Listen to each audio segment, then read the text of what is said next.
Good evening, everyone, and welcome to The Proof is Out There. Since laser beams were first introduced in the 1960s, they've been put to many good uses, from life-saving surgeries to laser-triggered home alarms. But this next video will leave you wondering if lasers are also being used for more sinister purposes, specifically in the sky. It's January 2023 on the big island of Hawaii.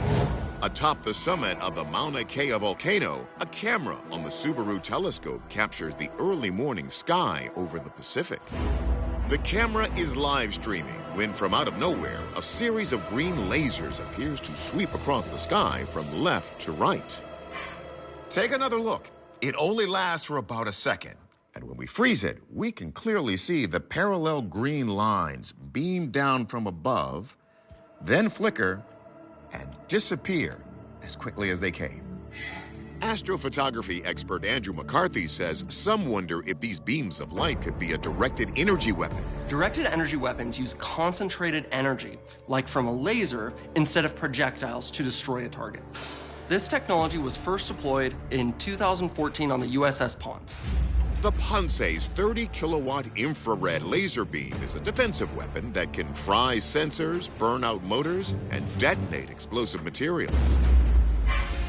It has demonstrated that it can down a small drone in less than 2 seconds. Since then, the U.S. has floated the idea of using space-based DEWs specifically to prevent missile attacks. McCarthy adds that technically the use of such weapons for offensive purposes can be deemed illegal. The Outer Space Treaty in 1967 forbade the use of any weapons of mass destruction, military bases, or other weapons in space. However, many speculate the militarization of space is already underway. Still, others question if these strange lights could have a more alien origin. What this video reminds me of is a story from 1969 in Berkshire County, Massachusetts. There were 40 eyewitnesses that claimed to see UFOs in the sky. And that coincided with abduction stories, where people claimed tractor beams, much like these green laser beams, were used to abduct them. The camera that captured this footage is in a remote location, giving us a great view of the skies. So did it live stream something truly out of this world, or something that could alter the course of life on the planet? Our experts take a closer look.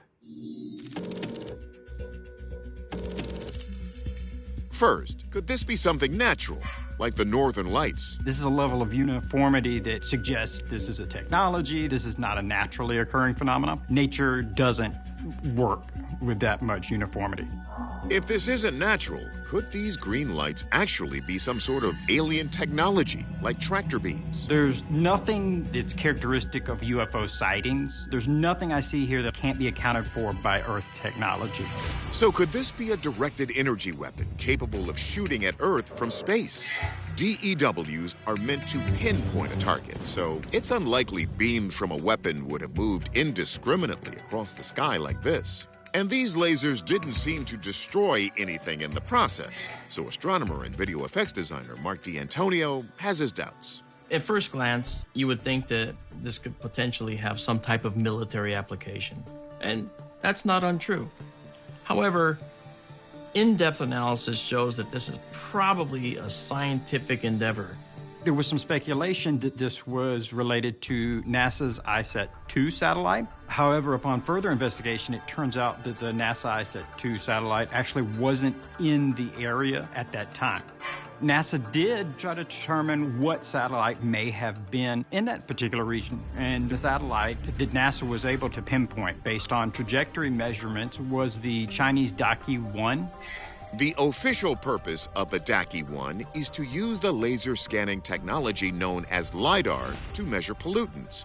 But security expert Richard Fisher worries that's not the only data this device is gathering. China's space program is entirely dual use. Everything the Chinese put into space is designed to produce a military benefit. The environmental monitoring satellite, Daqi-1, also measures very precisely the density of the atmosphere over the target.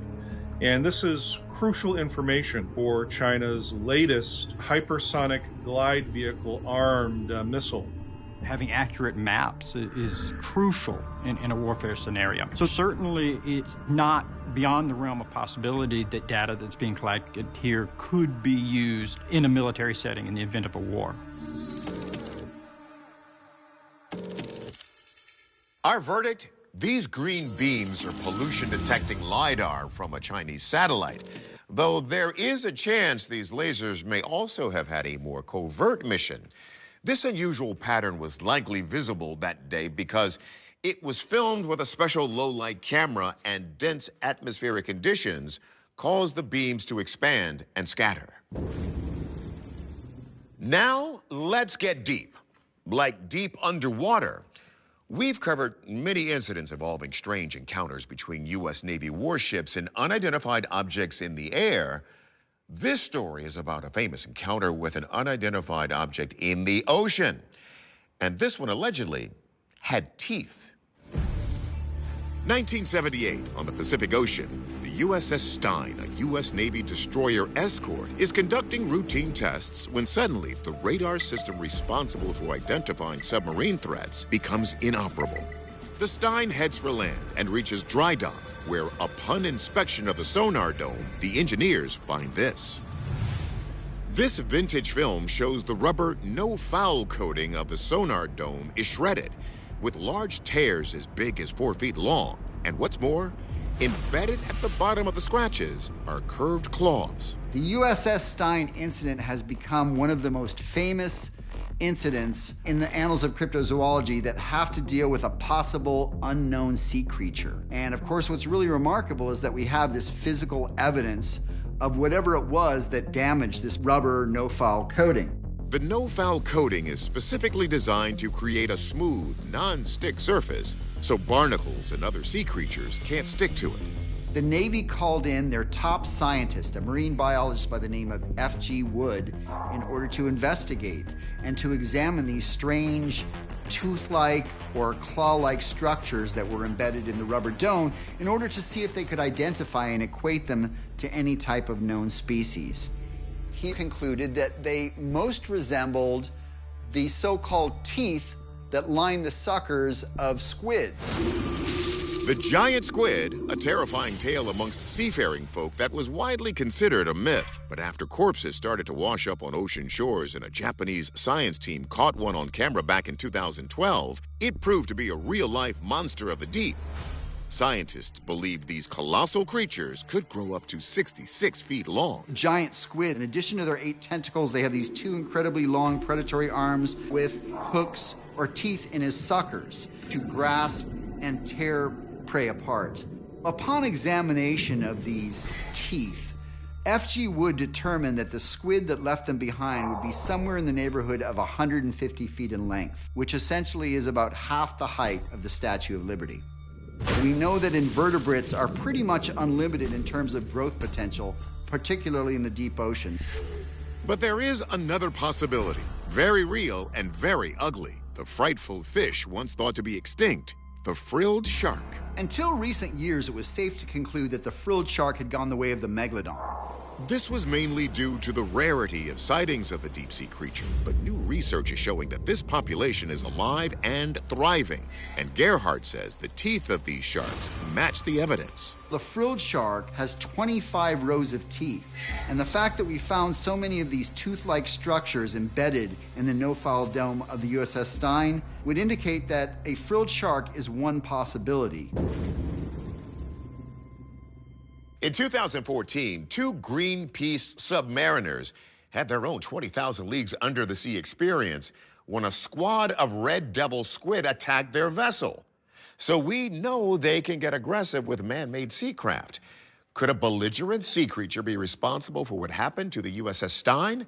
We let our experts dig their teeth in.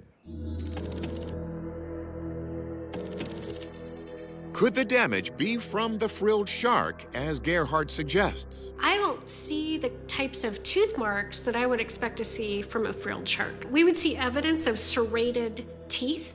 The way that a shark bites is by grabbing onto something with its mouth and then using the serrations in its teeth to tear through the flesh of that animal or object. And as for those claw-like fragments found stuck in the sonar dome, This could be the claw of some kind of cephalopod. It's absolutely possible that this could have been a giant squid. Giant squid and sperm whales are known enemies. I wonder if this wasn't some sort of a giant squid that thought this sonar device was actually a sperm whale trying to echolocate, and it attacked the boat. so the giant squid theory is seaworthy. But remember that by Wood's calculations, this squid would have to be 150 feet long. Impossible? Think again. The idea that there's a giant squid in our ocean that is much larger than any other documented specimen is totally possible. We've only found a few of these animals because they live in the deep ocean environment. But when a large animal dies in the deep sea, because there's so much water pressure, they almost immediately sink, and we probably would never see them. So imagine how many unique animals are living and dying in our oceans today that we've just never encountered. And this could be one of them. Our verdict? We're going with a potential giant squid. Our experts back up the Navy scientists' original theory. The damage left on this ship seems to indicate a giant squid, but one that would have to be on a monstrous scale, unlike any squid ever seen before. We are always talking about Bigfoot potentially being the missing link between ape and man, but we never consider if over the millennia, Bigfoot itself has evolved into a new subspecies. Could this next story be proof of such an offshoot? June 1st, 2005, the Parc des Sept Chutes in Quebec, Canada. Louis, a construction truck driver, is taking photos while on a hike in the park. When he gets home, he looks at the images he's captured when he sees this. The figure is in the shadows, but as we crop the image and lighten the area, it sure looks like this thing has a snout and is carrying something white. Amazingly, the creature appears to be staring at the photographer, who doesn't notice it. Field researcher Cliff Barrickman points out some key features of the creature in this image. I like the color of the figure in this photograph. It turns out if you have a Sasquatch hair and you backlight it, they all shine red. Under the forest canopy, the sunlight is filtered by the leaves and the foliage above. And the first wavelengths of light to disappear are the red wavelengths. Anything red under the canopy, like a Sasquatch, would appear black. And while some suggested this could be a Bigfoot, others believe this could be something new altogether. Some people in the Bigfoot community look at this picture and say it's a more baboon-like species with a more prominent prognathysm, a jutting forward of the jaw. Maybe it's a new species of Sasquatch. They've even put the name Gugwi on it, which is a local term used in this part of the country. Some say this Gugwi is a much more ferocious Bigfoot, and that this white object is actually a dog about to become its next meal. Supposedly, the day before the image was taken, a woman's small dog had gone missing and was never found. Sasquatch would shift their diet over to meat eating for probably most of the winter. Frankly, if you're making your living out there eating whatever moves, crawls, or slithers, you can't be too picky. Bigfoot made Canadian headlines when, in 2018, a believer's lawsuit claiming that British Columbia failed in its duty to recognize the legendary creature was dismissed by the courts. But now, could this picture prove there is a large, aggressive apex creature hunting in the woods of Quebec? We turn to our experts to find out. Biologist Floyd Hayes looks into whether this could be the misidentification of a Canadian bear. The only bear that lives in Quebec is the black bear. But in this image, we're seeing something that looks like there's too much white in the middle of the body and up in the head. And bears also don't carry an object in a single arm like that. The head looks more like a baboon. A baboon in the Great White North? It doesn't make sense for it to be a monkey because this is in Canada. There are no primates in this area. Monkeys can't survive in the cold. There's only one species of monkey that can live in the cold, and they are the ones that use the hot springs to help them through the winter. If it isn't a baboon, could it be a large primate like a Bigfoot? You cannot clearly make out a primate. It's really pixelated. And then we also don't have other supporting evidence like tracks, scat, nests, things like that. And according to Menka, even if this were a primate of some kind, it's highly unlikely that a dog would be its prey. Most primates feed on meat sporadically or opportunistically, and it makes up less than 1% of the diet of almost all 89 primate species. Dr. Menka believes this could be an example of pareidolia, people seeing patterns that resemble something familiar to them and who want to believe that's what it is. I can see how people can make out an animal's shape, but it really doesn't have the level of detail to be seen as a baboon-like animal. That's really lending a lot to the imagination. It looks a lot like a dead tree, a tree stump. So, our experts think this is just a piece of the forest, like a tree stump. And although we're not 100% certain, we're inclined to agree. Many in the Bigfoot community remain highly interested in the possibility of more evidence from this area. If you or someone you know has more images or videos of the Gugwe, please contact us. A ring of strange lights in the sky is an odd sight in itself. But when it's seemingly buzzing and not far from an infamous U.S. government laboratory, well, you just know we have to investigate. August 3rd, 2015, just after 10 p.m., Misty Strevel, along with her daughter and another passenger, are driving on a highway in Knoxville, Tennessee, when Misty's daughter sees a strange sight in the night sky. She's like, Mom, what are those red and green lights in the sky? And first thought, I'm like, it's an airplane. It's weird. Dude, it's buzzing. It sure is. Misty captures a light floating in a sea of darkness. But as we zoom in, something even more interesting can be seen. It's not just one light, but in fact, a ring of lights. Never. The crazy thing in the lights on this is showing white, but that's all red and green. Yeah. It was maybe 50 feet above the used car lot sign. It was just, I've never seen anything like it. A UFO, y'all. Holy space people coming to us. If this is a UFO, writer Amy Teitel says it wouldn't be the first to be seen over this part of eastern Tennessee. Knoxville has a really interesting history with UFOs dating back to the Second World War when the Oak Ridge National Laboratory was founded about half an hour outside the city. During World War II, Oak Ridge was cloaked in secrecy. Its purpose was to enrich uranium for the Manhattan Project and Robert Oppenheimer's atomic bomb. There were some strange phenomena that happened in the area a few years after it was established. In October of 1950, William Fry, who was the assistant chief of security at the lab, saw a bright glowing light over the movie theater in town. It flashed red and green before finally disappearing. 10 minutes later, U.S. Air Force Major Lawrence Ballwig saw the same thing from his house. Though both witnesses were extremely credible, neither of these sightings was ever solved.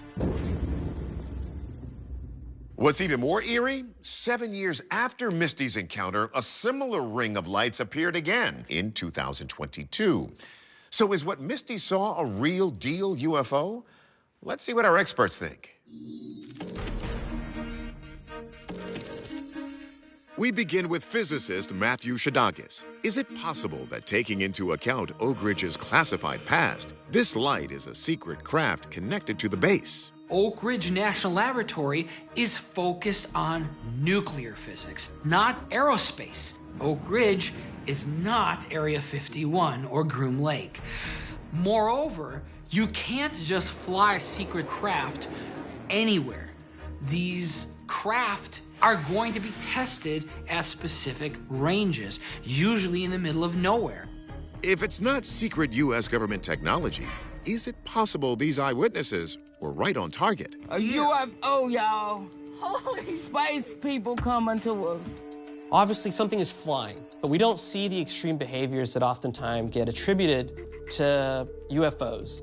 Misty reports to have seen lights that are red and green, in addition to the white light that we see. And the lights on this is showing white, but that's all red and green. Yeah. That matters because the FAA requires navigation lights to be red on the left wing, green on the right, and white on the tail. Seems unlikely aliens would take pains to comply with FAA regulations. Still, Hernandez believes this isn't an airplane.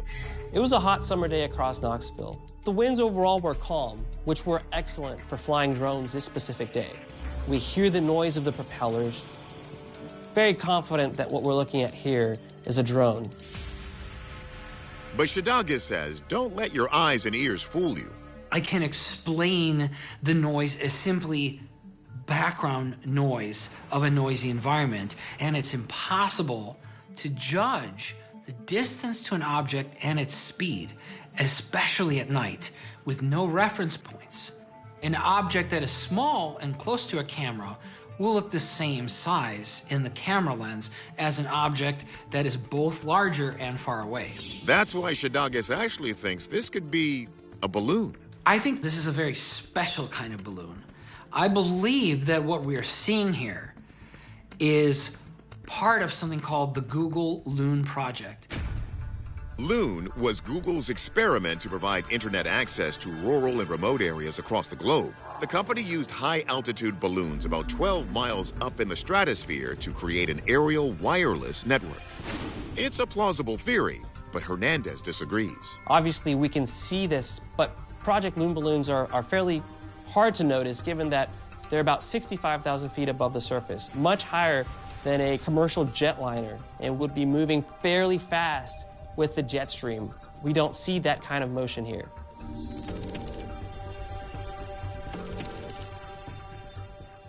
Wow. Both of our experts make compelling arguments for two completely different things. So our verdict? For now, we're going with genuine UFO, though we certainly can't say it's an alien craft. Over the years, we've investigated several recordings of alleged Bigfoot sounds.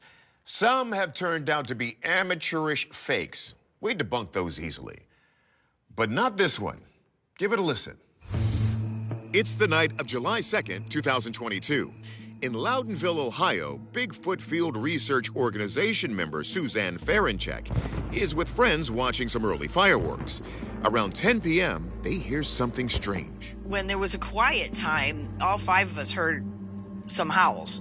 Immediately were quiet and looked at each other like, what was that? You know, it was just kind of like, okay, ears up, maybe there's something to pay attention to. Later that night, Suzanne hears the same howls again, but this time she's recording. A quiet howl, increasing in pitch, is followed by another one.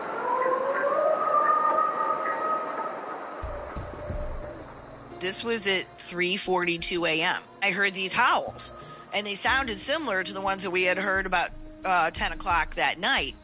I was excited that I finally got something decent. At least I think I did.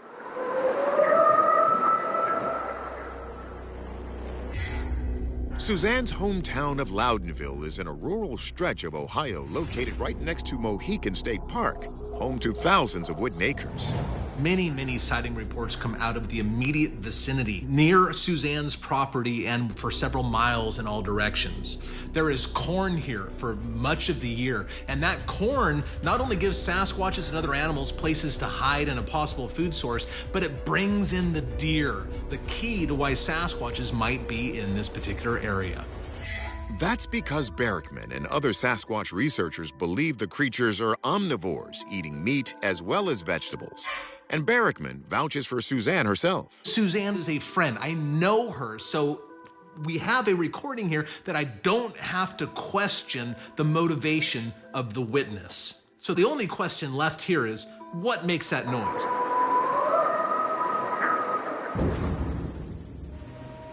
This recording is the latest in the trove of Ohio Bigfoot materials we've investigated, including these famous 1994 Ohio howls recorded by Matt Moneymaker. They didn't match any local animals. So Ohio's a hot spot for sure. Let's see if our experts think this sound could be the real deal. First, forensic audio analyst Rob Maher authenticates the recording. The background sounds are consistent throughout, and the unknown sounds are very prominent in the section of the recording where they're present. So it seems to be an authentic recording. So we know it's not a fake. Could these be the howls of coyotes? Coyotes aren't native to Ohio, but their population exploded in the early 20th century when settlers exterminated their main predator, the gray wolf. If we look at a recording of an actual coyote, they have a very distinctive rising frequency to begin with, and then continue on more of a sustained pitch. The frequency is a little higher than what we observed in the Ohio recording.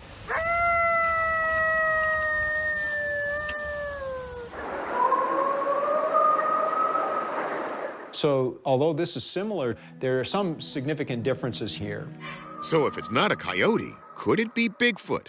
To my ear, it's very reminiscent of the whoop produced by gibbons and siamongs.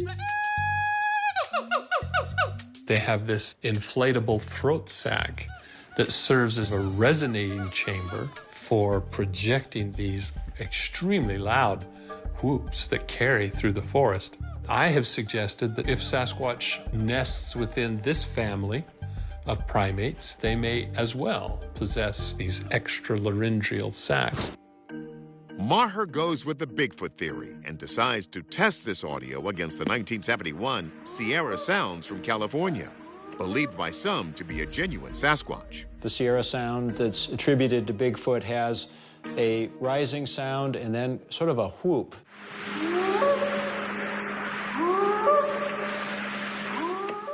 The initial rise we see here from the 300 or 400 hertz frequency range is very similar to the Ohio Sound recording. The last part of the utterance from this recording that has the whoop at the end is not present in the Ohio recording.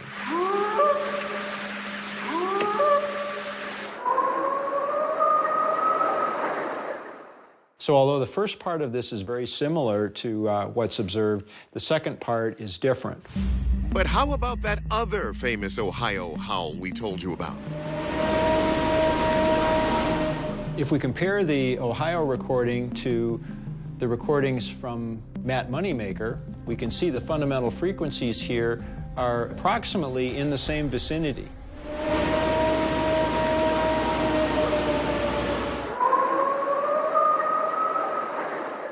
So the characteristics here seem to occupy the right frequency range between this example recording and the Ohio recording. Our verdict? We're going with possible Bigfoot sounds. But that's as far as we feel comfortable going. While Suzanne's recordings aren't a close match with the famous Sierra Sounds, they do possess many similarities to Matt Moneymaker's 1994 howls, also recorded in Ohio. So maybe she finally did capture the call of the big guy. Can spirits of the dead contact us from beyond? One man in Texas says yes. And he says this next video from his home security camera is what made him a believer. November 2020, Cypress, Texas. It's a quiet night in this community about 30 miles outside Houston. But then, an infrared security camera alerts a slumbering Chip Bias Ortega that something unusual is going on outside his house. We have several motion-activated cameras set up around our home. This night, they started ringing at about 3:30 in the morning, and something told me, get up and look at this. Chip checks out the footage and finds this. At first glance, nothing seems out of the ordinary. But look again. On the right side of the video is a small ball of light. It hovers, swirling back and forth. A smaller secondary orb appears above the main orb for a split second and then disappears. I am, first of all, blown away that I have right in front of me on this video a dancing, huge orb. It's unexplainable to me. Chip believes this may have been an encounter with the ghost of a loved one who's died. My Aunt Clara and I would always talk about, after we pass, I want a sign, do something for me. Aunt Clara would say, oh, you'll know when I'm here. So, Aunt Clara, hey. Texas has its own mysterious history with glowing orbs. And as journalist Alexis Brooks tells us, these ethereal balls of light have a name: spirit orbs. Spirit orbs are these balls of energy that are intelligent.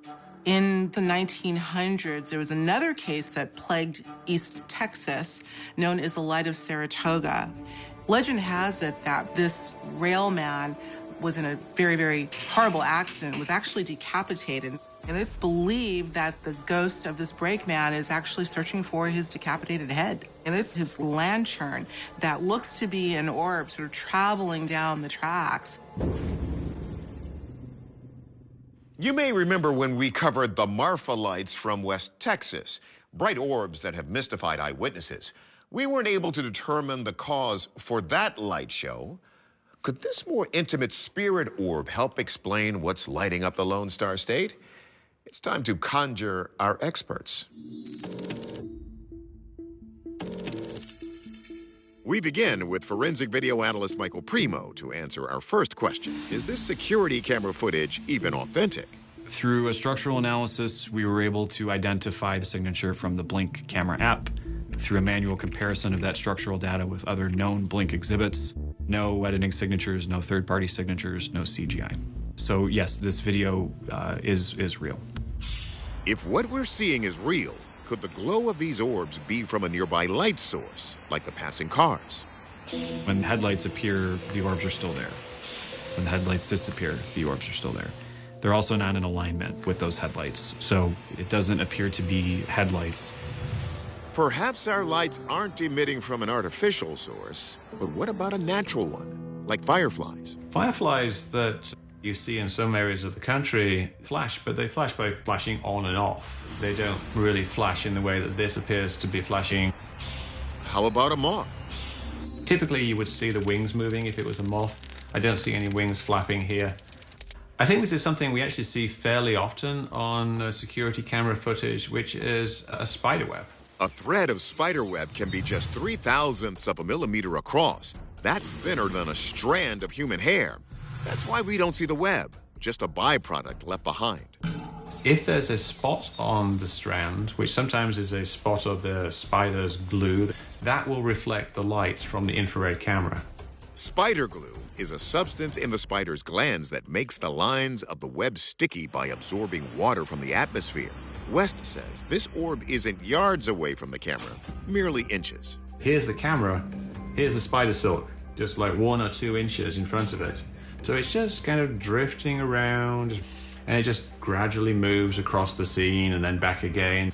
And take a look at another security cam video. Here we see a spider actually weaving a web and leaving the same type of orbs behind.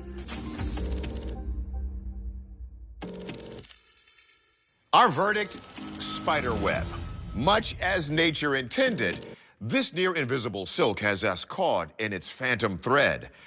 But we certainly hope the spirit of Aunt Clara stays with Chip forever. When we think of the beginning of flight, we think of the Wright brothers' success with their twin propeller plane in Kitty Hawk, North Carolina in 1903. But 5 years earlier, there was a discovery in North Africa that has experts asking if the first flying machine was invented thousands of years earlier. Saqqara, Egypt, 1898. In a vast burial site near the country's oldest step pyramid, archaeologists make a unique and confounding find. This 2,200-year-old carving that looks like a model airplane is known as the Saqqara bird. The Saqqara bird is a small figurine that was excavated from the tomb of Ada Ayman. It's about 5.5 inches long with a wingspan almost over 7 inches, weighs in at about 1.5 ounces, and it's made of sycamore maple wood.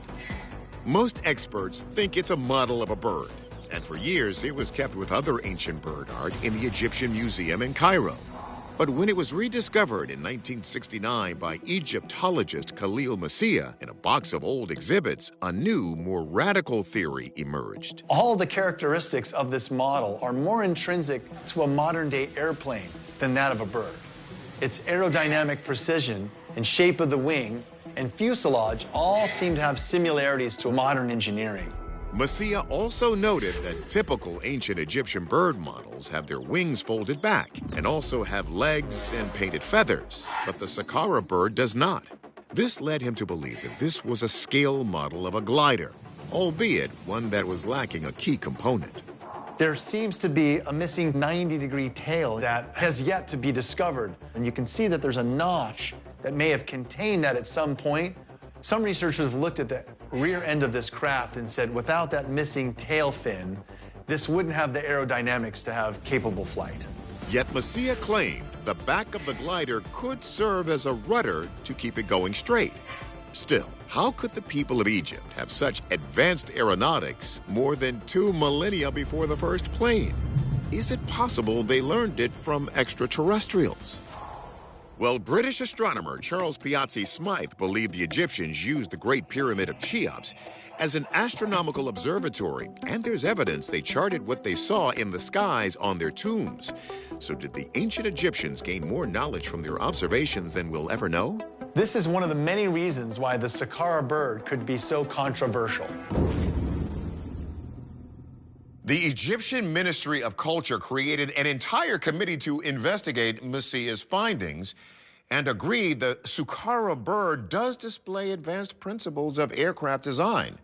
So, is the Saqqara bird proof of an ancient Egyptian technology lost to time like its advanced pyramid building skills?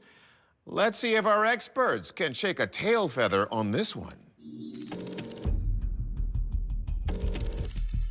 So the big question here is, can this thing really fly? Aerodynamics expert Simon Sanderson has long been fascinated by the Saqqara bird. In 2006, he built a replica 5 times larger than the original carving to test its flightworthiness. I just made it in a combination of balsa wood for the wings and polystyrene for the fuselage and tail. The main thing we wanted to do was to measure the aerodynamic properties. So we took them to the Manchester University wind tunnel. In the wind tunnel, it showed that it had perfectly okay aerodynamic characteristics, not optimum, but usable.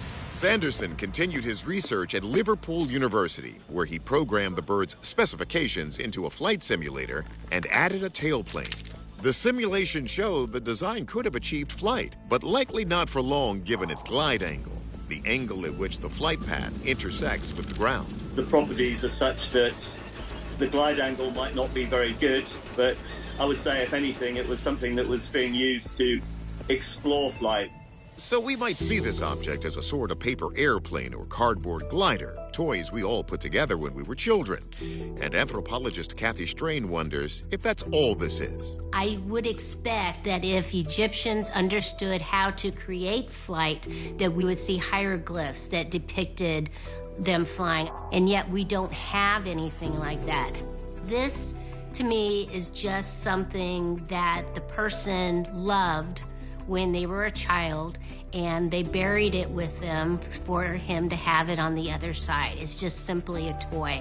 Archaeologist Dr. Ed Barnhart tends to agree. It is absolutely clear that the Egyptians had a love for creating art depicting animals, especially birds of prey. Sometimes The first time the name 7 Chutes crossed my desk, it was not accompanied by a blurry photograph or a panicked eyewitness call, but by a calm, almost apologetic email from a park ranger in northern Maine who wrote that he did not believe in monsters, did not want publicity, and did not appreciate how television tended to exaggerate the unknown, yet felt professionally obligated to report a sequence of observations that no longer fit into the margins of coincidence. And that quiet tone, so different from the breathless hysteria that usually fuels legends, was precisely what drew me in, because the premise of the proof is out there has never been about believing everything, but about respecting evidence wherever it leads, even when it leads into cold forests, half-frozen streams, and places where maps grow vague. 7 Chutes, sometimes spelled 7 Chutes or simply the Chutes by locals, is a series of waterfalls and narrow gorges carved by glacial runoff, an area of dense spruce, fog-heavy ravines, and old logging roads that dead-end without warning. And for decades it has existed in that liminal space between tourist brochure beauty and local avoidance. A place where hikers go missing briefly and reappear shaken, where hunters find tracks that seem wrong not because they are large, but because they appear deliberate, paced, as if laid down with intent. The Rangers' report spoke of 3 incidents within 6 weeks, all involving experienced outdoorsmen, all occurring within a half-mile radius, and all sharing a detail he could not explain. A low-frequency sound felt more than heard, described as a pressure in the chest, a vibration that made teeth hum and radios hiss, and while unusual animal calls can be misinterpreted, vibrations of that nature suggested something heavier, something that interacted with the environment in a measurable way, and that was enough to trigger an internal discussion about whether this belonged in the realm of folklore or physics. I arrived in Gree, the nearest town of any size, on an overcast afternoon when the clouds seemed to press down on the treetops, flattening perspective, and the town itself felt like an afterthought wedged between woods and water, with a single diner, a hardware store that doubled as a bait shop, and a gas station whose faded sign promised ice and propane but delivered mostly silence. And it was there, over burnt coffee and a plate of eggs, that I first heard the name spoken aloud. With the casual caution reserved for bad weather or unstable bridges, not fear exactly, but awareness. The locals did not call it a beast so much as they referred to it, and even then only indirectly, saying things like you don't go near the 3rd chute at dusk, or the dogs won't cross the stream past the old marker, and these statements were delivered without flourish, without the dramatic beats of campfire stories, which again made them more compelling, because myth thrives on repetition and embellishment, but unease often thrives on brevity. One man, a logger named Harris with hands like split oak, told me he'd heard something pacing him one morning while he checked a stand of dead trees, not crashing through brush like a bear, not snapping twigs like a moose, but moving when he moved, stopping when he stopped, and when he finally turned and shouted, there was nothing there except the sound, that low vibration again, rolling through the ground as if the earth itself had exhaled, and I noted that he did not claim to have seen anything, only to have felt it, which is important because absence of visual confirmation does not negate an experience. It simply shifts the question from what did you see to what interacted with you. The methodology of the proof is out there requires that we separate testimony from interpretation, so I catalog details without assigning conclusions, frequency of sightings, time of day, weather conditions, emotional state of witnesses, and what emerged was a pattern that was subtle but persistent, clustering around the same geological features, the same bends in the gorge where sound would carry strangely and magnetite-rich rock could, in theory, interfere with equipment. Skeptics would later suggest infrasound generated by waterfalls, a known phenomenon capable of inducing discomfort, anxiety, even hallucinations, and I welcomed that hypothesis because it offered a testable mechanism, but it did not account for everything, particularly the physical evidence reported by a wildlife officer who discovered an elk carcass wedged between 2 boulders near the 4th chute, its bones showing compression fractures inconsistent with a fall and its flesh stripped in a manner that did not match known predators, no claw marks, no bite patterns that could be cleanly identified, and again, this was not sensationalized in the report, merely noted as anomalous. The challenge with cases like 7 Chutes is not the lack of explanations, but the abundance of partial ones, each covering a slice of the phenomenon without addressing the whole, and it is in those gaps that stories grow, filling uncertainty with imagination. Yet my role was not to feed that growth, but to prune it carefully, to see what remained when speculation was cut back to the bone. We set up audio recorders along the gorge, calibrated to capture frequencies below human hearing, motion-activated cameras with overlapping fields of view to reduce blind spots, and environmental sensors to log vibration, temperature, and electromagnetic fluctuations, and the first night yielded nothing but the ordinary chaos of a forest after dark, owls, wind, water, the subtle crackle of frost forming on leaves, and I remember thinking, not for the first time, that the absence of data is itself data, that nothing happening is a result worth documenting.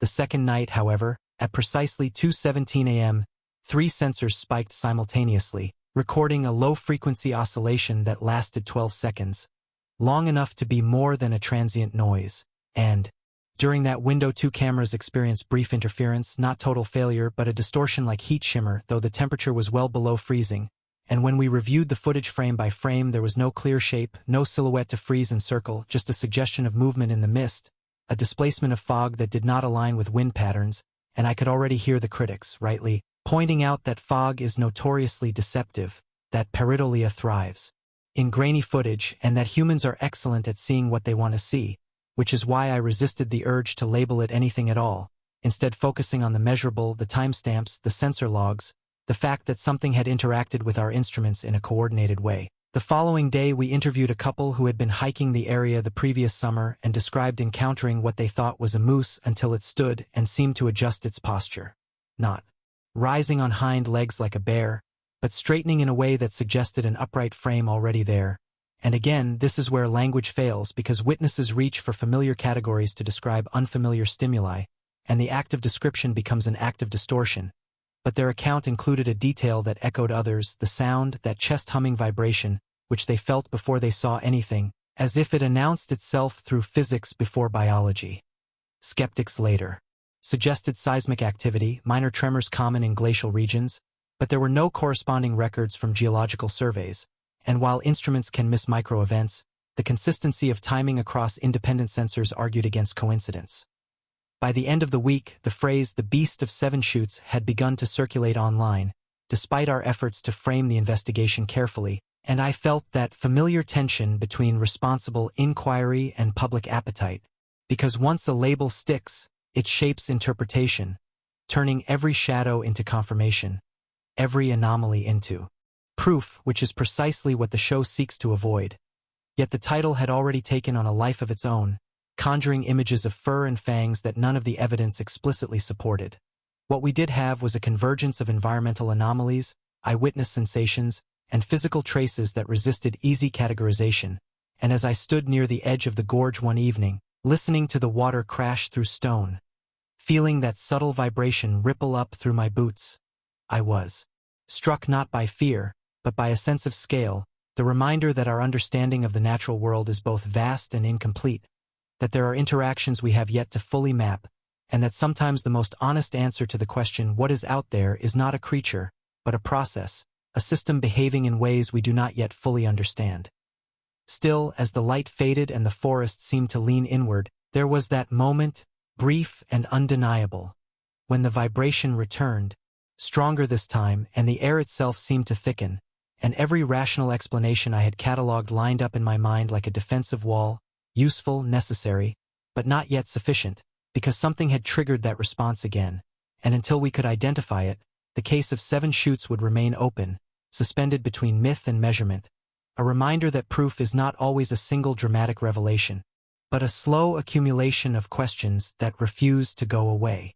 Morning at Seven Chutes arrives without ceremony, the light filtering through conifers in thin, hesitant sheets, and after the previous night's vibration I approached the data review with the cautious optimism of someone who knows that patterns reveal themselves slowly, if at all, because the discipline of the proof is out there depends not on the thrill of discovery but on the patience to let evidence speak in its own restrained language, and as we synced the audio files with the environmental logs it became clear that the oscillation we recorded was not a singular event but part of a broader sequence. A repeating pulse that appeared at irregular intervals over the past month according to the ranger's archival data.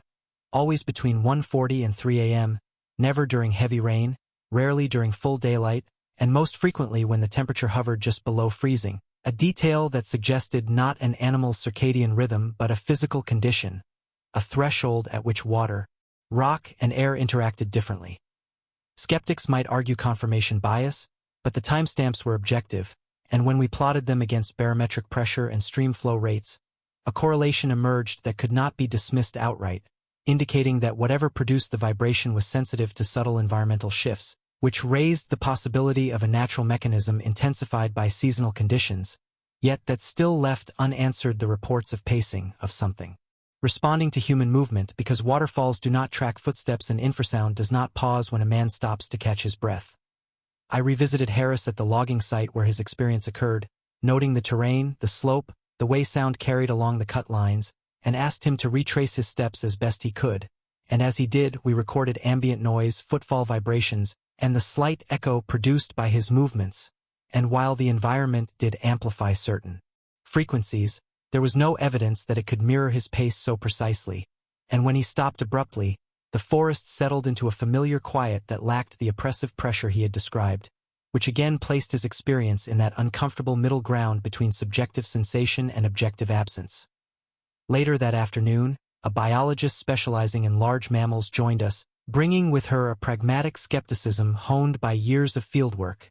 and she examined the elk carcass site, noting the compression fractures, the lack of drag marks, and the curious absence of scavenger activity, which she attributed partly to the location's isolation but admitted did not fully explain why smaller predators had not taken advantage of an easy meal, suggesting instead that some residual factor, perhaps scent or vibration, discouraged them, a hypothesis that aligned uncomfortably well with the infrasound theory, because certain frequencies are known to cause distress in animals. Yet again, waterfalls produce infrasound continuously, not episodically, and the episodic nature of the Seven Chutes phenomenon remains stubbornly inconsistent with that explanation.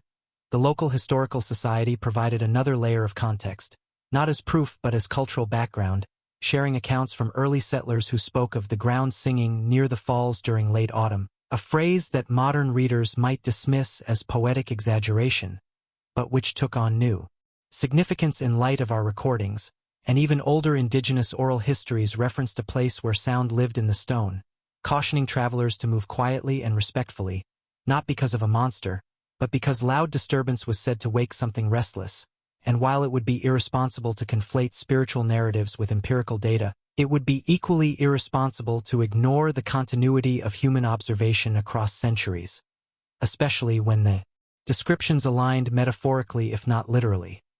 That evening, as we prepared for another night of monitoring, I found myself reflecting on how quickly the narrative had shifted online, with forums debating whether the Beast of Seven Chutes was a cryptid, a military experiment, or an elaborate hoax, none of which were supported by evidence, yet each gaining traction because they offered closure, and closure is comforting, whereas uncertainty is not, and this tension underscored the responsibility inherent in presenting such investigations to a broad audience.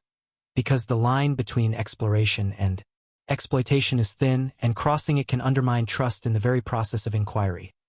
The second night was colder, the stars sharp against the dark, and we expanded our sensor array, placing additional geophones along a transect to triangulate the source of any vibrations, and when the oscillation returned at 2:04 a.m., it was stronger, registering across all instruments, and for the first time we could estimate directionality, suggesting an origin upstream of the fourth chute, near a narrow cavern partially submerged by runoff, a location that immediately drew attention because of its geological composition, rich in basalt and riddled with fissures capable of channeling sound and pressure in unusual ways.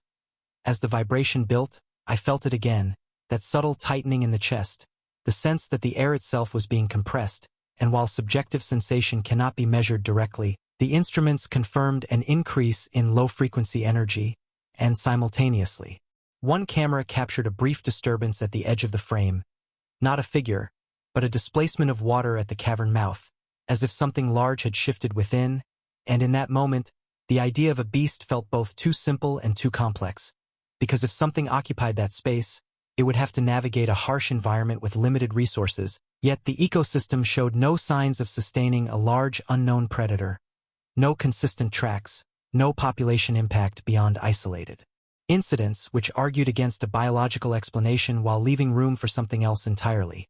After the vibration subsided, the forest returned to normal with unsettling speed, and as we reviewed the data, the biologist proposed a hypothesis involving resonance, suggesting that under specific conditions, water flow through the cavern could generate standing waves capable of producing both vibration and localized disturbances, and that human presence might alter these conditions slightly, creating the illusion of responsiveness, a theory elegant in its simplicity and grounded in known physics. Yet when we tested it by altering water flow artificially the following day, the results did not replicate the intensity or duration of the recorded events, and while field experiments are inherently limited, the discrepancy was significant enough to keep the question open. Interviews continued, and a retired schoolteacher recounted hearing the vibration from her cabin miles away, describing it as a distant engine that never approached or receded, just existed, and she mentioned that her old analog clock stopped during one such episode, a detail that could be dismissed as coincidence but warranted examination, and when we tested electromagnetic fields during subsequent vibrations, we did detect minor fluctuations, not enough to disrupt modern electronics, but potentially enough to affect older mechanical systems, adding another layer to an already complex picture. Throughout all of this, the idea of a sentient creature remained the least parsimonious explanation, yet it persisted in public imagination because it offered a narrative framework, a protagonist and antagonist, whereas the truth, whatever it was, seemed to resist storytelling, preferring instead to exist as a series of interacting variables, and I found myself increasingly aware of how our language shapes perception, how calling it a beast invites certain assumptions, while calling it an anomaly invites others, and neither is neutral.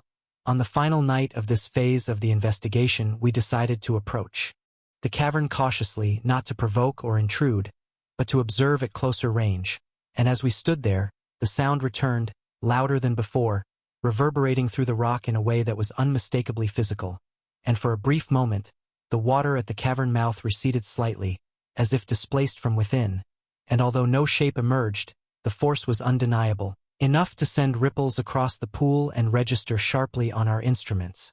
And in that instant, the distinction between natural and unnatural felt less relevant than the realization that we were witnessing a phenomenon that demanded respect, not because it was dangerous in a conventional sense, but because it operated on principles we did not yet fully grasp.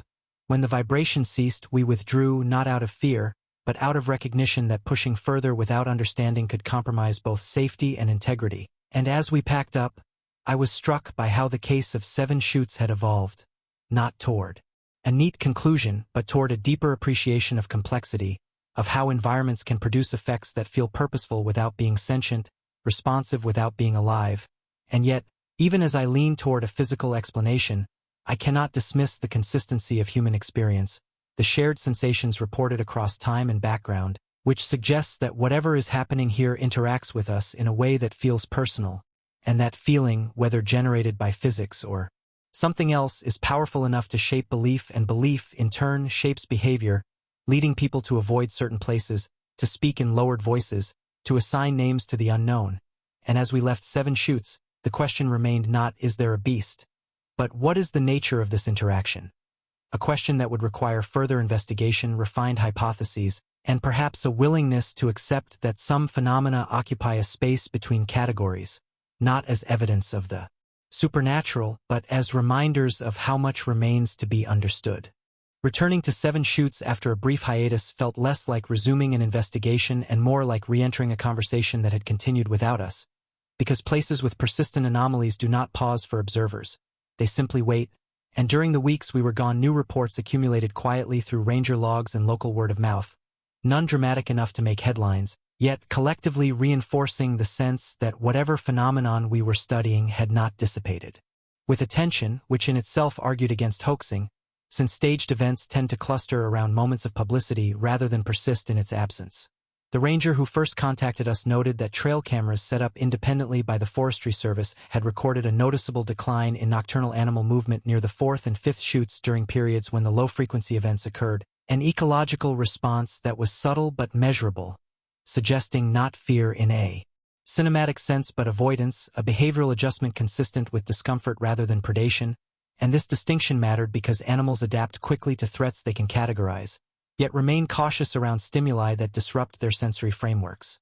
As we reestablished our monitoring stations, I reviewed the criticism that had emerged following our preliminary findings, much of it thoughtful, some dismissive, and a small portion veering into speculation unsupported by evidence, and I was reminded again that transparency invites scrutiny.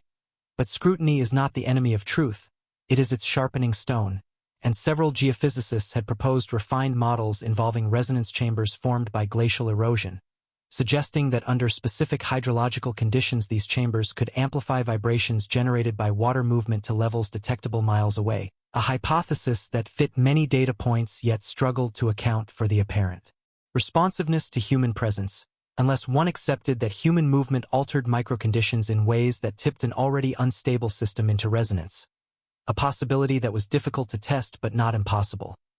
To that end, we designed a controlled experiment, mapping foot traffic patterns near the cavern while maintaining constant water flow measurements, essentially treating the gorge as a living laboratory, and over several nights volunteers walked predefined routes while sensors tracked changes, and while the results were not definitive, they did show a slight increase in vibration intensity correlated with increased ground disturbance, lending cautious support to the idea that the phenomenon was sensitive rather than sentient, reactive rather than aware. Yet even as data accumulated, the experiential accounts continued to complicate interpretation because during one of these controlled walks, a volunteer reported the unmistakable sensation of being watched, a feeling often dismissed as psychological projection, but which coincided precisely with a spike in infrasound, reinforcing research that suggests low-frequency vibrations can trigger unease by interacting with the vestibular system, creating a false sense of presence, and this intersection of physiology and perception became a central theme of the investigation, not because it explained everything, but because it offered a framework that respected both subjective experience and objective measurement. One evening, a sudden winter storm forced us to shelter near the old logging road, and as wind whipped through the trees and snow blurred the boundaries of the landscape, the vibration returned unexpectedly early, before midnight, and this deviation from the established pattern challenged our assumptions, prompting a reassessment of the environmental thresholds we had identified. And when we later cross-referenced meteorological data, we found that rapid pressure drops associated with the storm could have altered the resonance conditions, broadening the window during which the phenomenon could occur, a reminder that natural systems rarely adhere to strict schedules, and that our tendency to impose order can obscure variability rather than illuminate it. During that storm, something else occurred that remains one of the most debated moments of the case, because as the vibration peaked, one camera captured a fleeting outline against the snow, a darker mass moving laterally across the frame before dissolving into distortion, and while skeptics immediately pointed to blowing debris or camera artifact, enhanced analysis showed that the movement did not match wind direction or speed, and the mass appeared to displace snow as it moved, a physical interaction that could not be entirely dismissed, yet still fell short of constituting proof of a creature, because proof requires repeatability and clarity, not singular ambiguity. I spent hours reviewing that footage, aware of the cognitive traps inherent in such analysis, and repeatedly reminded myself that absence of a clear answer does not imply the presence of a fantastic one, yet neither does it justify ignoring anomalies that resist simple explanation, and this balance between openness and restraint defines the ethos of the proof is out there, not as a quest to confirm belief, but as an exercise in disciplined curiosity. Community response in Gree evolved alongside the investigation, with some residents expressing relief that the phenomenon was being approached scientifically rather than sensationally, while others worried that attention would disrupt a fragile equilibrium, bringing outsiders who might treat the area as a spectacle rather than a shared environment. And this tension highlighted an often overlooked aspect of such cases, that they exist within human communities whose lives are shaped by how uncertainty is framed, and whose trust can be eroded if inquiry becomes intrusion. A town meeting offered insight into this dynamic, as residents spoke not of monsters but of respect, of teaching children where not to wander, of understanding that certain places demand caution not because of myth but because of accumulated experience. And one elderly man remarked that every generation names the unknown differently, but the underlying lesson remains the same: listen when the land tells you something, a sentiment that resonated deeply because it bridged empirical investigation and lived wisdom without conflating them. Further analysis of the cavern revealed mineral deposits capable of generating piezoelectric effects under stress, raising the possibility that mechanical pressure from water and shifting rock could produce electromagnetic fluctuations, which in turn might interfere with electronics and even induce sensory effects in humans. A complex chain of interactions that, while speculative, remained grounded in known physics, and the more we explored these interconnected mechanisms, the less necessary a biological explanation became, though the narrative of a beast persisted in popular discourse, because it offered a focal point, a way to personalize an impersonal process. One night, as I stood alone near the third chute, monitoring equipment humming softly, the vibration returned in a muted form, and I focused not on fear or expectation, but on observation, noting how the water's surface trembled, how the sound seemed to emanate from everywhere and nowhere at once, and how my own body reacted before my mind could interpret, a reminder that perception is an active process shaped by both stimulus and context, and that understanding requires acknowledging this interplay rather than denying it.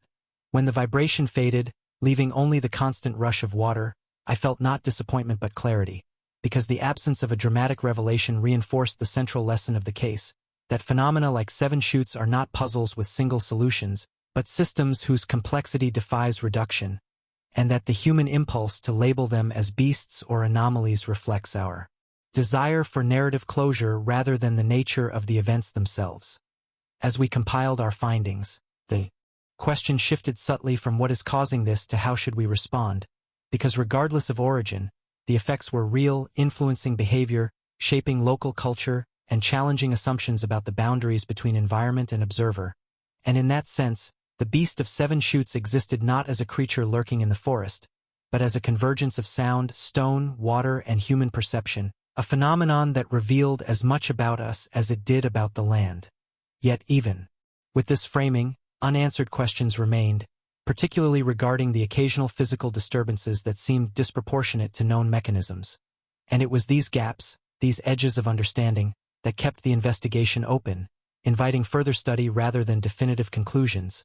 And as we prepared to expand the scope beyond Seven Chutes to similar environments elsewhere, I was mindful that each new site would bring its own variables, its own stories, and its own temptations to overinterpret, and that the discipline we cultivated here would be tested again, because the proof, if it exists, will not announce itself with certainty, but will emerge slowly, through careful listening, measured skepticism, and a willingness to accept complexity over comfort. Expanding the investigation beyond Seven Chutes was never intended as an admission of failure, but rather as an acknowledgement that isolated phenomena often make more sense when viewed in a broader context. And so Part 4 of this inquiry unfolded not solely in the shadowed ravines of Gree, but across a network of comparable sites where geology, water, and human perception intersected in similarly unsettling ways. Because one of the core principles behind the proof is out there is that repetition across environments strengthens explanations rooted in physics and weakens those dependent on unique, localized mythology. And with that framework guiding us, we began by identifying other regions marked by narrow gorges, high mineral density, seasonal freeze-thaw cycles, and historical accounts of unexplained vibrations, selecting locations not for their legends but for their measurable characteristics. Before leaving Maine, however, we conducted one final series of tests at Seven Chutes, focused less on capturing the phenomenon again and more on characterizing the environment during its absence, because baseline data is often undervalued, yet it provides the reference against which anomalies stand out, and what we found was revealing in its subtlety, as ambient vibration levels, electromagnetic fields, and acoustic profiles shifted predictably with weather and water flow, reinforcing the idea that the gorge was an active, dynamic system even when it was not producing the dramatic low-frequency events, and this continuity suggested that the phenomenon was not an intrusion into the environment but an emergent property of it, something that arose when variables aligned rather than something that arrived from elsewhere. Leaving Gree, I reflected on how the Beast of Seven Chutes label had begun to fade locally, replaced by a more neutral language of conditions and cautions, and while the internet continued to debate cryptids, the community itself seemed to settle into a pragmatic acceptance, illustrating how proximity often breeds nuance rather than fear, and this contrast between local lived experience and distant speculation would become a recurring theme as we moved on. The first comparative site was a glacial gorge in the Pacific Northwest, known not for monsters but for its notorious hum, a sound reported by hikers as a deep, resonant tone that seemed to follow them along certain stretches. And although no one there spoke of a beast, the physiological responses described mirrored those from Seven Chutes: chest pressure, unease, disorientation, and when we deployed similar sensors, we recorded infrasound patterns strikingly similar in frequency range, though differing in duration and intensity, and this similarity was significant because it suggested a class of phenomena rather than a singular event, reinforcing the hypothesis that environmental resonance could produce consistent human experiences across disparate locations. Interviews with locals there echoed the main accounts in an unexpected way, as people described learning when to avoid certain paths based not on superstition but on experience, noting that dogs refused to go further, birds went quiet, and the air felt wrong, language that was imprecise yet consistent, and again, the absence of a monster narrative did not diminish the impact of the phenomenon. It simply framed it differently, as a feature of the landscape rather than an entity within it. Data from this site revealed another layer of complexity, as the gorge's mineral composition differed from Seven Chutes, lacking significant magnetite yet still producing electromagnetic fluctuations during peak infrasound events, suggesting that multiple mechanisms could converge on similar outcomes. And this convergence became central to our evolving understanding, because it implied that the human experience of something being there might arise from a combination of sensory disruption rather than from a single cause, a notion supported by laboratory studies showing that low-frequency sound can interfere with balance and perception, inducing sensations of presence without any external agent. The next site, a limestone canyon in Eastern Europe, introduced cultural variables that further enriched the analysis, because there the phenomenon was framed within folklore of spirits rather than beasts, yet the physical descriptions were again familiar: vibrations felt at night, equipment malfunctioning, animals avoiding certain corridors, and when we recorded infrasound there, the frequencies overlapped with those from Seven Chutes almost exactly, despite differences in geology and climate, strengthening the argument that certain frequency ranges have a universal effect on human physiology, independent of cultural interpretation. Returning to Seven Chutes in light of these comparisons, the case took on a new dimension, because what once seemed unique now appeared representative, and this shift reduced the explanatory burden on any single site, allowing us to think in terms of patterns rather than anomalies, yet it also raised new questions about why some locations generate legends of beasts while others do not, and the answer seemed to lie not in the phenomena themselves but in narrative availability, in how stories fill gaps in understanding based on cultural expectations, media exposure, and historical context. Back in Maine, we revisited earlier footage and data with this comparative lens, noticing parallels we had initially overlooked, such as the way vibrations intensified in confined spaces and diminished in open areas, and how human proximity seemed to modulate the experience not because the phenomenon responded to people, but because people altered the environment simply by being there, displacing air, disturbing water, and introducing vibrations of their own, a feedback loop that could easily be misinterpreted as awareness. Still, Part 4 would be incomplete without addressing the moments that resisted this framework, particularly the instances of apparent mass displacement, water recession, and shadow-like movement, and while skeptics might argue that these were artifacts of perception amplified by expectation, the instrumentation suggested that at least some physical displacement occurred, prompting further investigation into subterranean cavities and pressure differentials, and geological surveys revealed a network of voids beneath Seven Chutes capable of trapping air and water under pressure, releasing it episodically when conditions shifted, a mechanism that could produce sudden movement and sound without any biological agent, and when modeled computationally, these releases aligned temporally with recorded vibration events, offering a plausible explanation that did not require extraordinary assumptions. Yet even with this model, uncertainty remained, because models simplify reality, and field conditions are rarely as clean as simulations, and acknowledging this uncertainty became part of the narrative, not as a weakness but as an honest reflection of scientific inquiry, which advances through approximation rather than absolute certainty. Throughout this phase, I was struck by how the question, "Is there a beast?" gradually transformed into "Why do we need there to be one?" Because the evidence increasingly pointed toward complex environmental processes interacting with human perception to create experiences that feel intentional, and the need to personify these experiences seemed rooted in our cognitive architecture. Our tendency to assign agency as a way of making sense of ambiguity, and recognizing this tendency did not diminish the wonder of the phenomenon, but reframed it, shifting awe from a hypothetical creature to the intricate interplay of natural forces. Public response to this reframing was mixed, with some viewers expressing disappointment at the absence of a definitive creature, while others appreciated the depth and nuance of the explanation.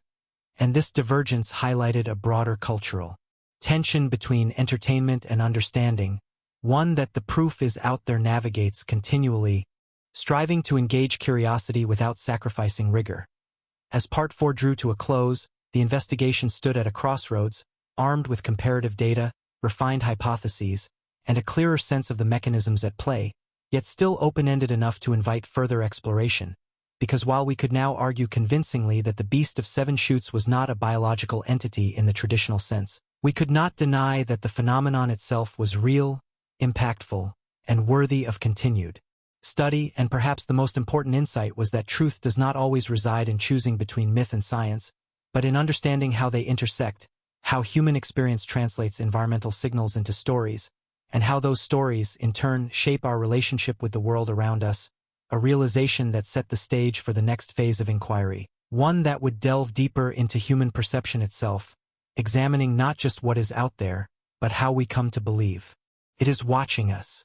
If the earlier phases of the investigation focused on what Seven Chutes was doing, Part 5 inevitably turned inward, toward what Seven Chutes was doing to us, because by this point it was no longer intellectually honest to treat human perception as a passive receiver of environmental data, given how consistently the phenomenon seemed to manifest first as sensation rather than observation. And so the question evolved again, not as a retreat from empirical rigor, but as an expansion of it, acknowledging that any complete explanation must account for the observer as part of the system rather than an external witness. This shift aligned naturally with the core philosophy of the proof is out there, which has always emphasized that extraordinary claims require not only extraordinary evidence, but extraordinary care in examining the filters through which evidence passes, and in the case of Seven Chutes, those filters included expectation, fear, memory, and physiology, all interacting in ways that could amplify ambiguity into conviction. To explore this dimension responsibly, we collaborated with neuroscientists and psychologists specializing in sensory integration, infrasound effects, and environmental stress responses, not to pathologize the witnesses, but to contextualize their experiences within known human responses to specific stimuli, because understanding does not invalidate experience, it clarifies it. One of the most relevant findings from prior research was that low-frequency sound below the threshold of conscious hearing can activate the amygdala, the brain region associated with threat detection, without providing the cortex with enough information to identify a source, effectively triggering a state of alert without an object, a condition that many participants later described in remarkably similar terms, such as feeling watched, pursued, or intruded upon, and this mechanism offered a compelling explanation for why so many witnesses at Seven Chutes reported fear without seeing anything, and why that fear felt external rather than internal, as if imposed by the environment itself. To test this hypothesis in situ, we designed a study that carefully balanced ethics and realism, recruiting volunteers who were unaware of the specific legends associated with Seven Chutes, exposing them to controlled environments where infrasound levels were manipulated within safe limits, and documenting their subjective experiences alongside physiological markers such as heart rate variability, cortisol levels, and galvanic skin response, and the results were striking in their consistency, as participants exposed to infrasound reported heightened unease, altered spatial perception, and in several cases the sensation of a presence, despite no visual or auditory cues to justify it, and these reports correlated strongly with physiological stress markers, reinforcing the conclusion that the experience was real in every meaningful sense, even if its cause was non-agentive. Returning to the field, we applied these insights to witness interviews conducted earlier, revisiting transcripts with a new lens, and patterns emerged that had previously been obscured by narrative focus, such as the fact that descriptions of the beast varied wildly in form but converged in emotional tone, suggesting that the shared element was not the imagined entity but the bodily response, and that the mind, seeking coherence, filled the gap with culturally available imagery, whether that took the form of a cryptid, a spirit, or an undefined shadow. This reframing did not trivialize the witnesses' accounts, but rather honored them by placing them within a scientifically grounded understanding of human perception under environmental stress. And when we shared these interpretations with several locals in Gree, the response was unexpectedly reflective rather than defensive, as many recognized themselves in the descriptions and expressed relief at the idea that their reactions were not signs of weakness or imagination, but natural responses to a powerful stimulus.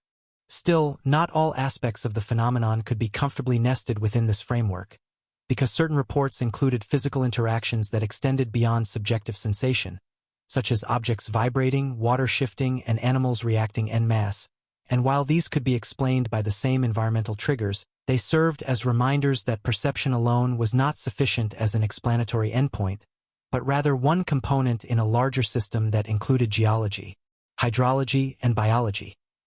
To address the biological dimension more directly, wildlife biologists conducted extended monitoring of animal behavior near Seven Chutes, using GPS collars, acoustic sensors, and camera traps to assess changes correlated with infrasound events, and the data revealed a clear pattern of avoidance and stress responses in mammals and birds alike, particularly during peak vibration periods, supporting the conclusion that whatever affected humans also affected other species, reinforcing the argument that the phenomenon was rooted in physical forces rather than purely psychological ones. One especially revealing moment occurred during a night when an infrasound event coincided with a herd of deer abruptly altering their migration path, a deviation confirmed by GPS data, and while no predator was detected, the behavioral response was unmistakable, underscoring that the stimulus was perceived as a threat despite lacking a visible source, and this observation echoed broader ecological research showing that animals respond strongly to low-frequency disturbances, often prioritizing avoidance over investigation, a strategy shaped by evolutionary pressures. As these findings accumulated, the idea of a beast as a discrete entity became increasingly untenable, yet the emotional truth of the legend persisted, because from the perspective of those experiencing it, the effect was indistinguishable from being stalked or confronted. And this dissonance between cause and experience highlighted a central challenge in communicating scientific explanations for anomalous events, namely that explanation does not automatically dissolve fear, and understanding does not erase sensation. This realization informed how we approached the public narrative moving forward, shifting away from debunking language toward explanatory storytelling that acknowledged fear as a valid response while redirecting its interpretation, because dismissing fear outright can entrench belief rather than alleviate it. Throughout this phase, I found myself reflecting on the broader implications of 7 Chutes, particularly in an era when misinformation spreads rapidly and uncertainty is often framed as conspiracy, because cases like this demonstrate how easily genuine phenomena can be mischaracterized when partial explanations are amplified and context is stripped away, and how essential it is for scientific inquiry to remain visible, iterative, and humble, acknowledging limits while pursuing clarity. Part 5 also marked a turning point in how I personally understood the case, because standing once again near the gorge during a mild vibration event, fully aware of the physiological mechanisms at play, I still felt the same tightening in my chest, the same instinctive urge to leave, and that persistence of sensation despite intellectual understanding reinforced a humbling truth, that knowledge does not always override instinct, and that the body responds on timescales and pathways that predate rational analysis, a fact that should inspire empathy rather than judgment when evaluating eyewitness testimony. As we prepared to synthesize these findings for presentation, the beast of 7 Chutes emerged not as a creature lurking in shadow, but as a powerful illustration of how environment and perception intertwine to create experiences that feel intentional, invasive, and deeply personal, even in the absence of agency. And this reframing did not drain the mystery from the case, but rather relocated it, shifting the unknown from the forest floor to the interface between world and mind, where forces beyond conscious awareness shape interpretation and belief. Yet despite this progress, unresolved questions remained, particularly regarding the variability of intensity and the occasional physical disturbances that exceeded predicted thresholds, and these anomalies resisted easy incorporation into existing models, suggesting that while perception played a significant role, it was not the sole factor, and that additional mechanisms, perhaps related to subsurface pressure dynamics or rare environmental alignments, were still at work.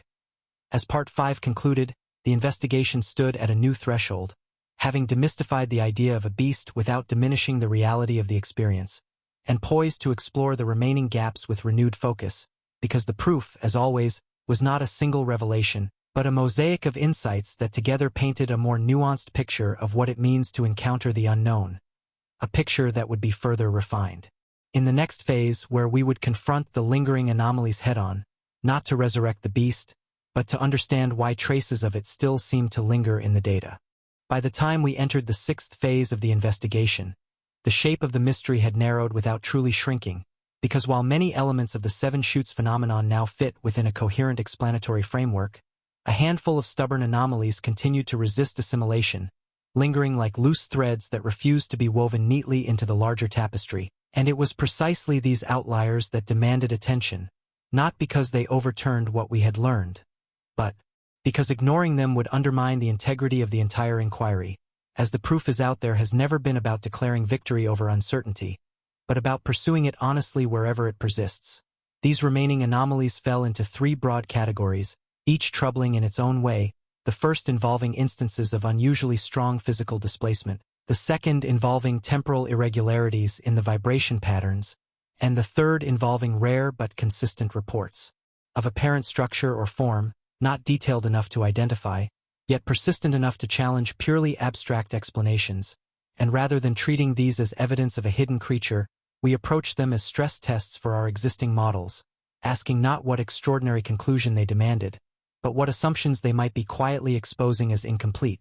The strongest physical displacement events, including sudden water recession at the cavern mouth and localized rock movement, initially seemed disproportionate to the energy levels we had measured, prompting questions about whether our instruments were underestimating peak intensity or whether energy was being stored and released episodically rather than continuously, and geological consultants suggested a mechanism involving trapped air and water under pressure within interconnected subterranean chambers, a system capable of accumulating energy gradually and releasing it abruptly when thresholds were crossed, much like a natural hydraulic ram.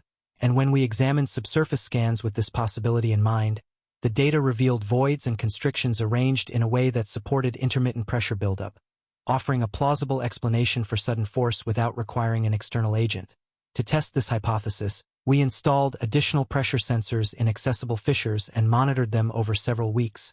And while field conditions limited precision, the results showed pressure fluctuations that preceded vibration events by minutes or even hours, suggesting that the phenomenon was not instantaneous but emergent, building invisibly until release, a process that could easily be perceived as deliberate or reactive by anyone present during its climax.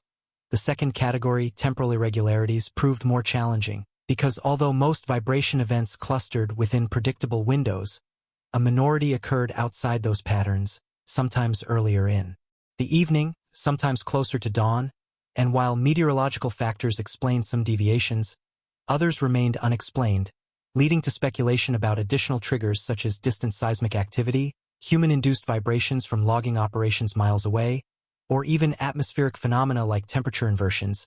And while none of these factors alone accounted for all irregularities, their combined influence suggested that the system was more sensitive and interconnected than initially assumed, responding not only to local conditions but to regional dynamics, a complexity that mirrors many natural systems yet complicates attempts at neat categorization.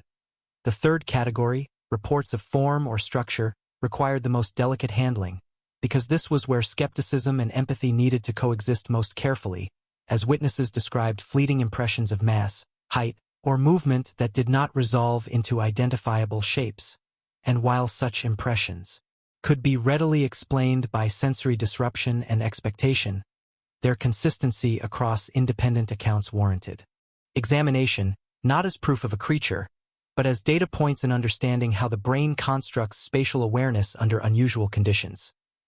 Neuroscientists on the team pointed out that infrasound and electromagnetic fluctuations can interfere with the brain's ability to integrate visual and proprioceptive information, leading to distorted perceptions of space and movement, and when combined with low visibility conditions common at 7 Chutes, fog, shadow, uneven terrain, the result could be a compelling but illusory sense of form, one that feels external and objective despite arising internally. And this explanation aligned with laboratory findings yet still left room for individual variation, reminding us that perception is not uniform even under identical stimuli. To explore this further, we conducted controlled nighttime walks with volunteers equipped with eye-tracking devices and motion sensors, documenting how visual attention shifted during mild vibration events, and the data showed increased fixation on ambiguous shapes and edges, a cognitive strategy likely driven by heightened threat detection. And while this did not prove that all reports of form were illusory, it demonstrated a mechanism by which such impressions could arise naturally, reinforcing the need to interpret them cautiously. Throughout this phase, the public narrative continued to oscillate between disappointment and intrigue, with some viewers expressing frustration that the investigation seemed to circle endlessly without delivering a definitive reveal, while others appreciated the depth and transparency of the process. And this feedback underscored a central tension in anomaly investigation, that the pace of understanding rarely matches the pace of expectation, and that patience is often required not only of investigators but of audiences, a reality that challenges formats built around resolution rather than exploration. One particularly revealing exchange occurred during a follow-up interview with Harris, the logger whose initial account had helped launch the case, when he acknowledged that while the scientific explanations made sense to him intellectually, they did not change how the experience felt at the time, and that if he encountered the same sensation again, he would still leave the area immediately, not because he believed in a beast, but because his body had learned to associate that place and that feeling with danger, a response that was rational from a survival standpoint even if the threat was non-agentive, and this distinction between belief and behavior became increasingly important, because it highlighted how phenomena like Seven Chutes influence action regardless of interpretation.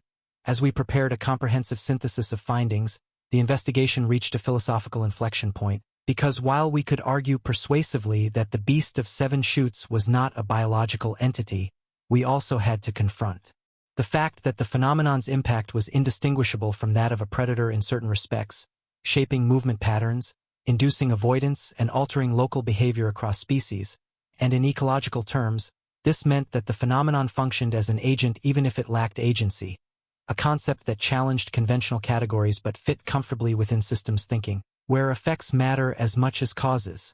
This realization reframed the question once again, shifting focus from what the beast is to what the beast does, and in doing so, it allowed us to acknowledge the validity of the legend without endorsing its literal interpretation, because legends often encode functional truths even when their imagery is symbolic, and in this sense, the beast of Seven Chutes served as a cultural shorthand for a real and influential environmental force. Late one night, during what would be our final extended monitoring session of this phase, the vibration returned in a subdued but unmistakable form, and standing there with full awareness of the mechanisms likely at play, I experienced a moment of quiet clarity, not because the mystery had been solved, but because its contours had become more honest, stripped of unnecessary drama yet still profound. And in that moment it became clear that the pursuit of proof is not always about closure, but about refinement, about replacing crude explanations with nuanced ones, and about learning to live with complexity rather than reducing it prematurely. As Part 6 drew to a close, the investigation stood on firmer ground than ever before, supported by multidisciplinary evidence and comparative analysis, yet still animated by unanswered questions that resisted finality, and this balance, between confidence and curiosity, defined the state of the case moving forward, setting the stage for the next phase, which would examine how such phenomena are communicated, remembered, and transformed over time, because the legacy of Seven Chutes was no longer confined to a gorge in Maine, but had begun to ripple outward into broader conversations about how humans interpret and narrate encounters with the unknown, conversations that would shape not only belief, but policy, access, and respect for environments that challenge our senses. The beast, it seemed, was no longer hiding in the forest, but in the unresolved space between explanation and experience, a space that demanded continued attention not because it promised monsters, but because it revealed the limits and possibilities of understanding itself. Part 7 marked a subtle but significant shift in the Seven Chutes investigation, because once the physical, geological, and perceptual mechanisms had been examined in depth, attention inevitably turned toward the afterlife of the phenomenon, not what happened in the gorge itself, but what happened after people encountered it, how stories propagated, stabilized, mutated, and in some cases hardened into conviction, because if the beast of Seven Chutes was no longer a biological hypothesis, it had undeniably become a cultural artifact, and cultural artifacts have measurable effects just as real as vibrations in stone. This phase began with a comprehensive analysis of media transmission, tracing how initial ranger logs and local anecdotes transformed as they moved through social media, forums, and secondary reporting, and what emerged was a clear pattern of narrative amplification, where uncertainty was gradually replaced by specificity. Vague sensations became descriptions of size and posture, and neutral anomalies were reframed as intentional behavior, not through deliberate deception, but through a natural human tendency to resolve ambiguity with coherence, because stories that lack clear agents struggle to hold attention, while those that feature identifiable actors, even imagined ones, spread more readily. In early posts, the phenomenon was described as something strange or a weird sound, but within weeks, illustrations appeared depicting hulking silhouettes near the falls, and within months, amateur documentaries confidently referenced the creature, citing earlier speculation as if it were established fact, a recursive loop in which repetition substituted for evidence. And while this process was predictable, seeing it unfold in real time underscored how easily the boundary between inquiry and mythology can erode when narrative momentum outpaces verification. To better understand this process, we interviewed individuals who had shared or elaborated on Seven Chutes content online, asking not why they believed in a beast, but what the story provided them emotionally or cognitively, and many described a sense of excitement, belonging, or meaning, explaining that the idea of an undiscovered creature made the world feel less mapped, less finished, and in a time when satellite imagery and constant surveillance create an illusion of total knowledge, such stories offered a reminder of mystery. And this insight was crucial because it reframed belief. Not as ignorance, but as a response to existential saturation, a desire for spaces that resist full comprehension. Returning to Gree, we observed how the local narrative diverged from the global one, as residents increasingly emphasized practical knowledge over legend, warning visitors about terrain instability, sound-induced disorientation, and seasonal hazards, while downplaying talk of monsters, a divergence that highlighted how proximity to risk fosters pragmatism, while distance allows imagination to flourish, and this contrast became a case study in how stories evolve differently depending on whether they must coexist with daily reality. Policy implications emerged alongside these cultural shifts, as park authorities debated whether to restrict access to certain areas during peak vibration periods, not because of a beast, but because disorientation and panic posed real safety risks, and this raised a delicate communication challenge: how to justify restrictions without validating sensational narratives, and how to convey genuine hazards without amplifying fear, a balance that required careful language, emphasizing environmental conditions rather than entities, and transparency rather than mystery. Throughout this process, I became increasingly aware of how investigative shows themselves influence narrative trajectories, because by choosing which questions to ask and which hypotheses to entertain, they can inadvertently legitimize certain interpretations. And so Part 7 involved a degree of self-reflection, examining our own role in shaping the story, acknowledging that even rigorous inquiry can feed speculation if not framed responsibly, and that restraint is as important as curiosity when dealing with ambiguous phenomena. One particularly instructive moment came when a new witness came forward claiming a clear visual encounter with a tall, dark figure near the 6th chute, and while the account was compelling and emotionally charged, careful cross-checking revealed that the individual had consumed multiple online videos about 7 chutes prior to the experience, introducing the possibility of expectation-driven interpretation, and when this was discussed openly, not dismissively, the witness acknowledged that while the experience felt real, the imagery may have been influenced by prior exposure, an admission that did not invalidate the experience but contextualized it, demonstrating how memory and perception are shaped by narrative frameworks already in place. This case highlighted the importance of temporal sequencing in eyewitness analysis because when belief precedes experience, interpretation follows belief rather than evidence, and distinguishing between these sequences became a key methodological tool in evaluating new reports, reinforcing the idea that timing matters not only in environmental conditions but in cognitive ones as well. Part 7 also explored historical parallels, examining how similar phenomena in other regions had given rise to enduring legends, from lake monsters to forest spirits. And in many cases, later scientific analysis revealed environmental triggers such as methane release, seismic resonance, or optical illusions. Yet the legends persisted even after explanations emerged, because stories, once established, rarely dissolve, they adapt, incorporating new information while preserving their emotional core, and this persistence suggested that debunking alone is insufficient to alter belief, and that understanding must engage with meaning as well as mechanism. During a public forum organized in Gree, residents, scientists, and visitors discussed 7 chutes openly, and what emerged was not consensus, but coexistence, as different interpretations were aired respectfully, and the conversation shifted from what is it to how do we live with it, a pragmatic orientation that emphasized safety, respect for the land, and openness to ongoing research, and this forum became a microcosm of how anomalous phenomena can be integrated into community life without becoming divisive, provided communication remains grounded and inclusive. From a psychological perspective, experts noted that the 7 chutes case illustrated how the human brain prioritizes agency detection, an evolutionary adaptation that favors false positives over false negatives, because assuming intent where none exists is safer than missing a genuine threat, and in environments where sensory input is distorted, this bias becomes amplified, leading to vivid impressions of presence that feel external and purposeful, and recognizing this bias does not negate experience, but it helps explain why stories of beasts emerge so readily in such contexts.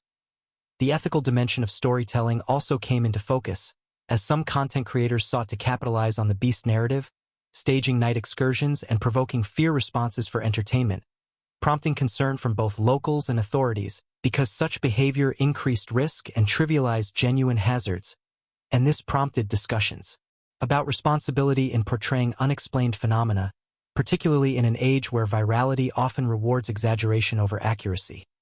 Throughout Part 7, the investigation increasingly resembled an anthropological study as much as a scientific one, documenting not only a phenomenon, but the social ecosystem that formed around it, and this dual focus reinforced a central insight that unexplained events do not exist in isolation.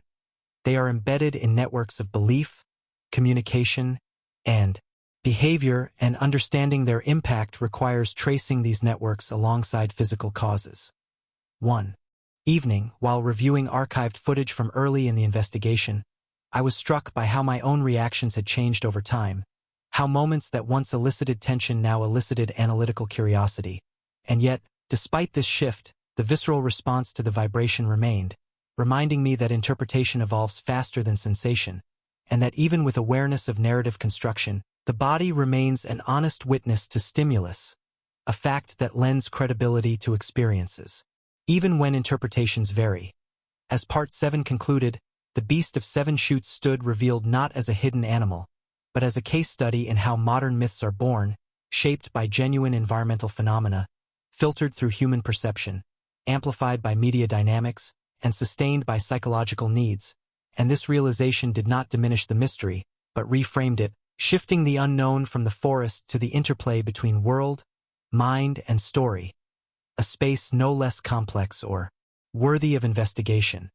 The next phase would delve even deeper into this interplay, examining how memory consolidates anomalous experiences over time, how repetition transforms uncertainty into certainty, and how once a story takes hold, it can become as immovable as stone, even when its origins are fluid, setting the stage for Part 8, where the long-term consequences of the 7 Chutes phenomenon would be examined, not in terms of what might emerge from the gorge, but in terms of what remains long after the vibrations fade. Part 8 moved beyond the immediacy of vibration events and eyewitness reactions to examine what lingers when the ground falls silent, because one of the most underestimated aspects of unexplained phenomena is not their momentary intensity, but their endurance in memory, policy, and identity, and 7 Chutes proved to be a clear example of how an episodic environmental event can leave a permanent psychological and cultural imprint, reshaping how a place is understood long after the physical stimulus has passed. To explore this dimension, we conducted longitudinal interviews with individuals who had experienced the phenomenon months or even years earlier, documenting how their recollections had evolved, and what emerged was not a simple fading of memory, but a process of consolidation, where ambiguous sensations gradually acquired sharper contours, emotions softened or intensified depending on subsequent discussion, and interpretations stabilized into narratives that felt increasingly certain over time, illustrating how memory does not merely store experience, but actively reconstructs it in dialogue with belief, social reinforcement, and repeated retelling. Several witnesses admitted that immediately after their encounters they struggled to describe what had happened, resorting to phrases like, "something weird," or, "I don't know how to explain it." Yet after months of exposure to discussion and speculation, their accounts grew more detailed, incorporating elements they could not definitively trace back to the original moment, a phenomenon well documented in cognitive psychology as memory reconsolidation, where recall itself becomes a site of modification, and this process helped explain why later testimonies often appeared more vivid and creature-like than earlier ones, not because people were lying, but because their minds were striving for narrative coherence. This insight was crucial in evaluating the growing archive of 7 Chutes accounts, because it demonstrated that temporal distance from an event does not necessarily bring clarity, but can instead entrench interpretation, especially when reinforced by community narratives or media portrayals. Parallel to this cognitive evolution, 7 Chutes itself was undergoing a transformation in how it was managed and perceived, as park authorities, informed by our findings, introduced new signage emphasizing environmental hazards such as infrasound-induced disorientation, unstable rock formations, and sudden water pressure changes, deliberately avoiding references to beasts or mysteries. And while some visitors appreciated the transparency, others expressed disappointment, feeling that the reframing diminished the area's mystique, a reaction that underscored how people often seek not just safety information, but meaning, and how removing a narrative can feel like a loss even when it replaces fear with understanding. Economic effects also became evident as tourism patterns shifted, with a subset of visitors drawn specifically by the legend, seeking an encounter with the unknown, while others avoided the area entirely due to perceived danger. And this bifurcation created tension within the community, forcing residents to navigate between embracing the mystique for economic benefit and prioritizing accurate representation to ensure safety and sustainability, a dilemma familiar to many places associated with anomalous phenomena. In conversations with local business owners, a recurring theme emerged that the beast narrative was both a magnet and a liability, attracting attention but also fostering risky behavior as thrill-seekers ventured into restricted areas at night, chasing an experience rather than respecting the environment. And this tension highlighted the real-world consequences of how unexplained events are framed, because stories shape behavior as powerfully as signage or regulation.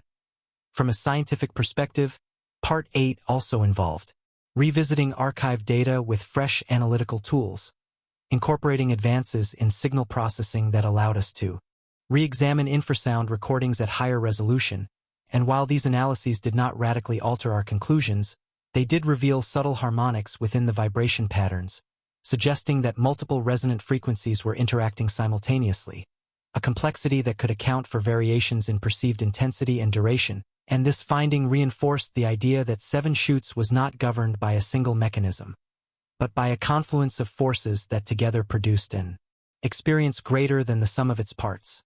These harmonics also offered insight into why some individuals reported auditory hallucinations or tonal qualities associated with the vibration, as overlapping frequencies can produce beat patterns perceptible as sound even when individual components lie below conscious hearing thresholds, a phenomenon that blurred the boundary between hearing and feeling, further complicating subjective reports. Memory studies conducted alongside this technical work revealed another important dimension, that individuals who encountered Seven Chutes alone tended to recall their experiences as more threatening than those who were with others, suggesting that social context played a moderating role. And this finding aligned with broader research showing that shared experience can anchor interpretation, reducing the likelihood of catastrophic narratives, whereas isolation amplifies uncertainty, allowing fear to fill informational gaps. This social buffering effect offered practical implications for safety recommendations, reinforcing guidance that visitors avoid solitary exploration during high-risk periods, not because of a lurking entity, but because shared presence mitigates perceptual distortion and panic, a subtle but meaningful shift from myth-based caution to evidence-based advice. Part 8 also addressed how institutions remember anomalies, examining how Seven Chutes was documented in official records, scientific papers, and media archives, and it became clear that early descriptions exerted disproportionate influence on later framing, a phenomenon known as anchoring, where initial information shapes subsequent interpretation even in the face of new data, and this insight reinforced the importance of careful language at the outset of investigations, because once a term like beast enters the record, it becomes difficult to dislodge, carrying connotations that persist even when evidence points elsewhere. Reflecting on this, I recognized how easily our own early framing might have contributed to the legend's durability, despite intentions to remain neutral, and this acknowledgement became part of the narrative itself, emphasizing that inquiry is not conducted from a position of perfect objectivity, but from within a web of language and expectation that must be continually examined. As months passed, reports of Seven Chutes incidents decreased, not because the phenomenon had ceased entirely, but because access, restrictions, and increased awareness reduced exposure, and this decline offered a natural experiment in how frequency of experience affects belief, as online discussions gradually shifted from urgency to retrospection, with the beast narrative becoming more nostalgic than immediate, a transformation that illustrated how myths can stabilize once their triggering conditions are minimized. Yet even as the intensity of debate faded, Seven Chutes retained a residual aura, a sense of being different from other gorges, and this persistence suggested that once a place is marked by anomaly, it remains marked, its identity altered in ways that resist complete normalization, and this realization framed Seven Chutes not as a solved case, but as an ongoing relationship between people and place, mediated by memory, caution, and curiosity. Standing once again at the overlook during a quiet afternoon, with no vibration, no unease, only the constant rush of water. I was struck by how ordinary the landscape appeared, and yet how layered it had become through investigation, story, and experience, each layer adding depth without necessarily adding danger. And this layering felt like the true legacy of the Beast of Seven Chutes, not a creature hiding in shadow, but a reminder that environments can acquire meaning through interaction, that mystery does not require monsters, and that understanding is not an erasure of wonder, but its transformation. As Part 8 concluded, the case stood as an example of how unexplained phenomena persist not only because they defy explanation, but because they embed themselves in memory and culture, shaping how places are known and navigated. And the remaining task was not to chase diminishing vibrations, but to examine how knowledge, once gained, is preserved, communicated, and sometimes contested over time. A task that would define the next phase, where the focus would shift toward institutional memory, future research, and the ethical responsibility of carrying such stories forward without distorting their origins. Part 9 unfolded with a quieter intensity than earlier phases, not because the mystery had diminished, but because attention shifted from immediate sensation to long-term stewardship of knowledge, asking not only what Seven Chutes had revealed, but what responsibility followed that revelation, because once an unexplained phenomenon is studied, named, and shared, it enters a space where science, policy, and public memory intersect, and navigating that intersection requires care equal to curiosity. This phase began with an examination of institutional response, looking at how agencies, researchers, and media organizations integrated the findings into their frameworks, and what became apparent was that uncertainty itself posed a challenge, because institutions are often designed to act on clear categories, hazards or non-hazards, threats or non-threats, while Seven Chutes occupied a gray zone, demonstrably capable of affecting behavior and perception, yet not easily classified as dangerous. In a conventional sense, and this ambiguity forced decision-makers to confront the limits of binary thinking. Park authorities ultimately adopted a precautionary approach, restricting access during periods when environmental conditions suggested heightened infrasound activity, not as a permanent closure but as a dynamic response tied to measurable variables, a strategy that reflected the investigative findings while avoiding sensational justification. And this adaptive management model became a case study in how science can inform policy even when conclusions are probabilistic rather than absolute. From a research standpoint, Seven Chutes prompted renewed interest in environmental infrasound as a field, drawing attention to how little is known about its ecological and psychological effects outside laboratory settings, and grants were allocated to study similar sites globally, reframing what had once been a local curiosity as part of a broader scientific question about how landscapes communicate through forces below conscious perception. This expansion raised ethical considerations, however, particularly regarding consent and exposure, because studying infrasound in natural settings risks subjecting unsuspecting individuals to stimuli that can induce distress, and so protocols were developed emphasizing transparency, signage, and voluntary participation, reinforcing the idea that scientific inquiry must account for human impact not only as data but as lived experience. Public engagement also evolved during this phase, with educational outreach replacing speculative storytelling, as museums, schools, and local organizations hosted discussions about Seven Chutes framed around critical thinking, perception, and environmental science. And this shift illustrated how anomalous cases can serve as powerful teaching tools when presented responsibly, fostering curiosity without encouraging fear, and skepticism without dismissiveness. Yet despite these constructive developments, resistance persisted among those invested in the beast narrative, who viewed institutional reframing as an attempt to strip mystery from the world.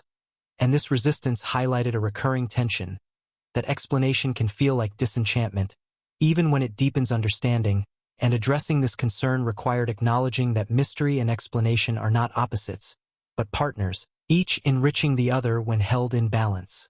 In interviews with long-term residents, a nuanced perspective emerged, as many expressed that while they no longer believed in a literal beast, they still valued the story as part of local identity, a shorthand for teaching respect for the land and its dangers.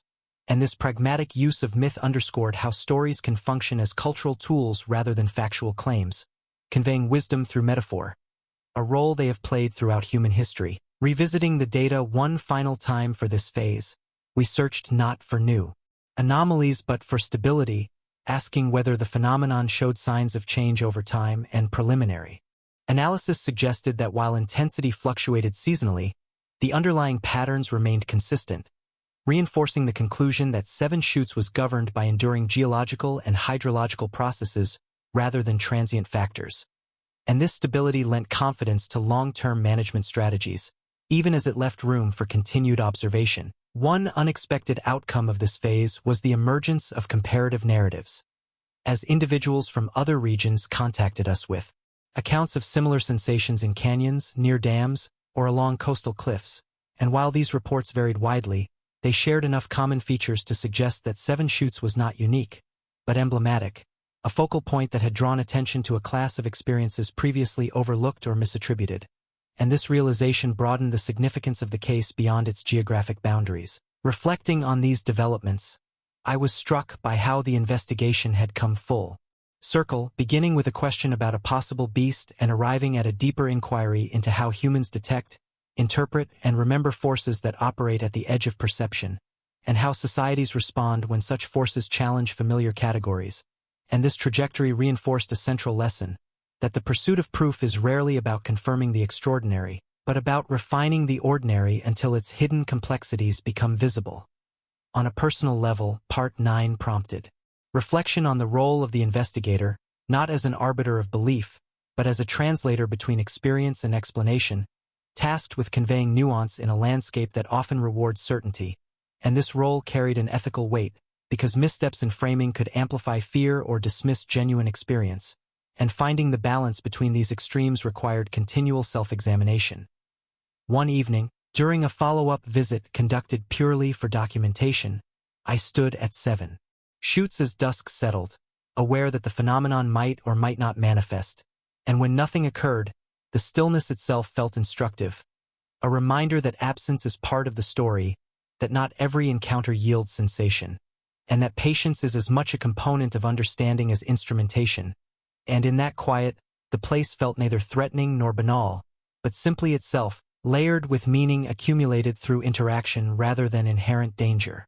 As Part 9 drew to a close, the beast of Seven Chutes existed primarily as a reference point, a case that had reshaped thinking about environmental perception, narrative formation, and responsible inquiry.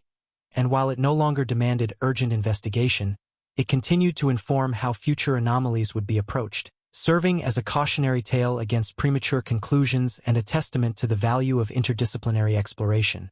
The remaining task, to be addressed in the final phases, was to consider legacy, how cases like Seven Chutes are archived, remembered, and invoked years later, and whether the lessons learned endure beyond the moment of investigation, or fade as attention shifts elsewhere, because in the end, the most enduring proof may not be what we discover, but what we choose to carry forward from the encounter with the unknown. Part 10 turned decisively toward the question of legacy, not in the abstract sense of how Seven Chutes might be remembered someday, but in the immediate practical reality of how stories, data, and interpretations are archived, transmitted, and transformed over time, because every unexplained phenomenon eventually leaves the volatile present and enters the slower current of history, where meaning is shaped less by sensation than by selection, by what is recorded, what is emphasized, and what is quietly allowed to fade. This phase began with a review of the documentation itself, from raw sensor logs and field notes to edited reports, broadcast segments, and online discussions, and the contrast between these layers was striking, because each acted as a filter, compressing complexity into narrative, and in doing so, revealing how easily nuance can be lost even without deliberate distortion. Raw data from Seven Chutes was dense, technical, and often ambiguous, filled with fluctuations that required context to interpret, yet once translated into public-facing material, those same fluctuations became symbols, peaks, and troughs reimagined as moments of danger or revelation, illustrating how translation is never neutral, but always an act of interpretation guided by audience, medium, and intent. Recognizing this, archivists and researchers collaborated to create a multi-tiered repository that preserved not only conclusions, but uncertainty itself, including conflicting interpretations, methodological debates, and unresolved questions, an approach designed to resist the tendency toward retrospective certainty that often plagues anomalous cases, where later retellings imply clarity that never truly existed. This effort reflected a growing recognition within the scientific community that preserving doubt is as important as preserving results, because future researchers benefit not only from knowing what was concluded, but from understanding why alternatives were set aside and under what assumptions. Beyond formal archives, Part 10 also examined informal memory, how 7 Chutes lived on in conversation, anecdote, and personal reflection, and interviews conducted during this phase revealed that even among those who accepted the infrasound explanation, the emotional core of their experience remained intact as people described moments of awe, fear, or disorientation that had reshaped how they related to the landscape, suggesting that explanation had not erased impact, but reframed it, allowing experience to coexist with understanding rather than being overwritten by it. This coexistence became a central theme, challenging the false dichotomy between belief and knowledge, because many individuals expressed comfort holding both, acknowledging a scientific account while still referring to the beast as a shorthand for the memory of vulnerability they felt, a linguistic compromise that preserved emotional truth without asserting literal danger.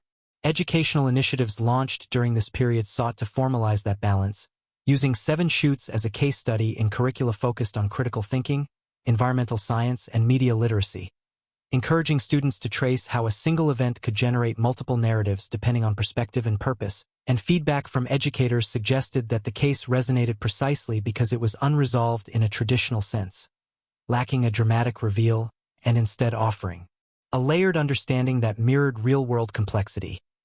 Media retrospectives produced during this phase also reflected a maturation of tone, shifting from speculative urgency to reflective analysis. And while these pieces attracted smaller audiences than earlier sensational coverage, they fostered deeper engagement, with viewers responding not to fear, but to curiosity about perception, uncertainty, and the human tendency to anthropomorphize the unknown, indicating that appetite for thoughtful storytelling persists even when spectacle recedes. At the community level, 7 Chutes inspired discussions about place-based identity, as residents debated how the gorge should be represented to outsiders, and a consensus gradually emerged around embracing the story as part of local history without foregrounding danger, framing it instead as an example of the land's power to surprise and challenge assumptions, a reframing that allowed pride without exploitation and caution without alarmism. From a policy perspective, Part 10 evaluated the long-term effectiveness of adaptive management strategies implemented earlier, analyzing incident reports, visitor behavior, and environmental impact, and the data suggested that dynamic access controls combined with education significantly reduced risky behavior, supporting the idea that informed visitors are less likely to seek danger for its own sake, undermining the argument that demystification inevitably leads to recklessness. This outcome reinforced the broader lesson that transparency, when paired with respect for experience, can enhance safety without diminishing wonder, a balance that many institutions struggle to achieve. Reflecting personally on this phase, I became increasingly aware of how my own relationship to 7 Chutes had evolved, from investigator to steward of a story that was no longer unfolding in real time, and this shift carried a different kind of responsibility, because while active investigation demands rigor, stewardship demands restraint, knowing when to speak and when to let the record stand without embellishment. One of the most challenging aspects of this role was resisting the temptation to offer closure where none truly existed, because audiences often seek definitive endings, and yet 7 Chutes resisted that structure, offering instead a lesson in continuity, that understanding is provisional, subject to revision as tools, perspectives, and questions change. This resistance itself became part of the narrative, an example of how some cases refuse to conform to expectations, and how embracing that refusal can deepen rather than frustrate inquiry. During a final formal visit conducted for archival photography, I observed new visitors engaging with the site through informational displays that contextualized the phenomenon without dramatizing it, and watching their reactions, curiosity rather than fear, thoughtful discussion rather than hushed anticipation, suggested that the legacy of 7 Chutes was already shifting, becoming less about what might lurk unseen and more about what the site reveals about human perception and storytelling.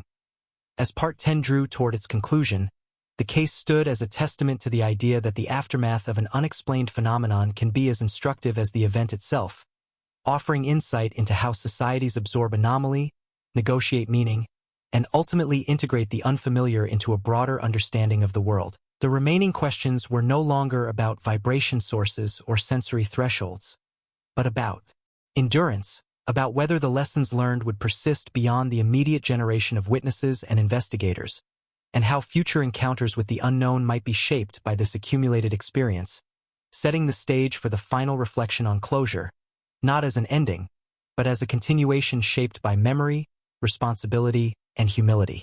Part 11 approached what many would instinctively call an ending, yet it deliberately resisted the structure of a conclusion, because Seven Chutes had long since demonstrated that resolution, in cases like this, is not a moment but a process, unfolding unevenly across time, disciplines, and personal lives.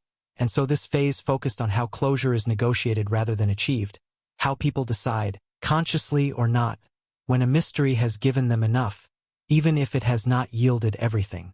This inquiry began with revisiting the earliest witnesses, those whose accounts first ignited attention, to understand how their relationship to the event had changed years later, and what emerged was not uniform acceptance or dismissal, but a spectrum of reconciliations, ranging from those who now spoke of the experience with analytical detachment to others who still framed it as the most unsettling moment of their lives, regardless of explanation, underscoring that closure is not dictated by evidence alone, but by emotional integration. Several early witnesses described a subtle shift from fear to familiarity, explaining that returning to Seven Chutes after the investigation allowed them to reclaim the place from the memory of vulnerability, transforming it from a site of threat into one of reflection, and this act of return emerged as a powerful mechanism of closure, suggesting that understanding is often embodied, requiring physical re-engagement with a place to rewrite internal narratives. Others, however, chose never to return, finding closure instead in distance, and their choice was equally valid, highlighting that resolution can take divergent forms without implying avoidance or denial.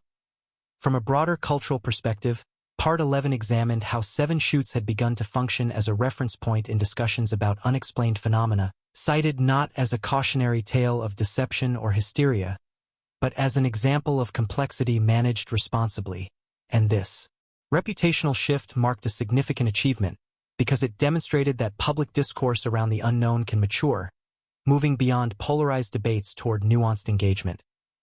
Academic conferences featured panels that referenced Seven Chutes alongside historical cases, not to rank credibility, but to compare methodological approaches, emphasizing interdisciplinary collaboration as a key factor in reducing conflict between subjective experience and objective measurement.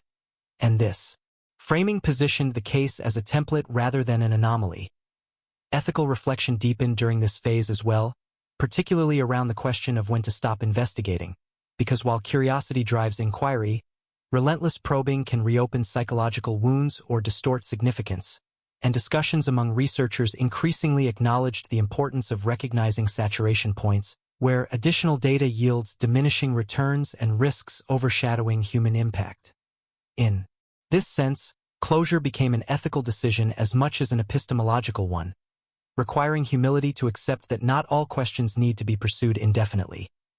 Public memory also showed signs of stabilization as online discourse shifted away from speculative escalation toward archival interest, with discussions focused on timelines, methodologies, and lessons learned rather than sensational possibilities, indicating that the narrative had entered a reflective phase, where curiosity persisted without urgency, a hallmark of integrated understanding.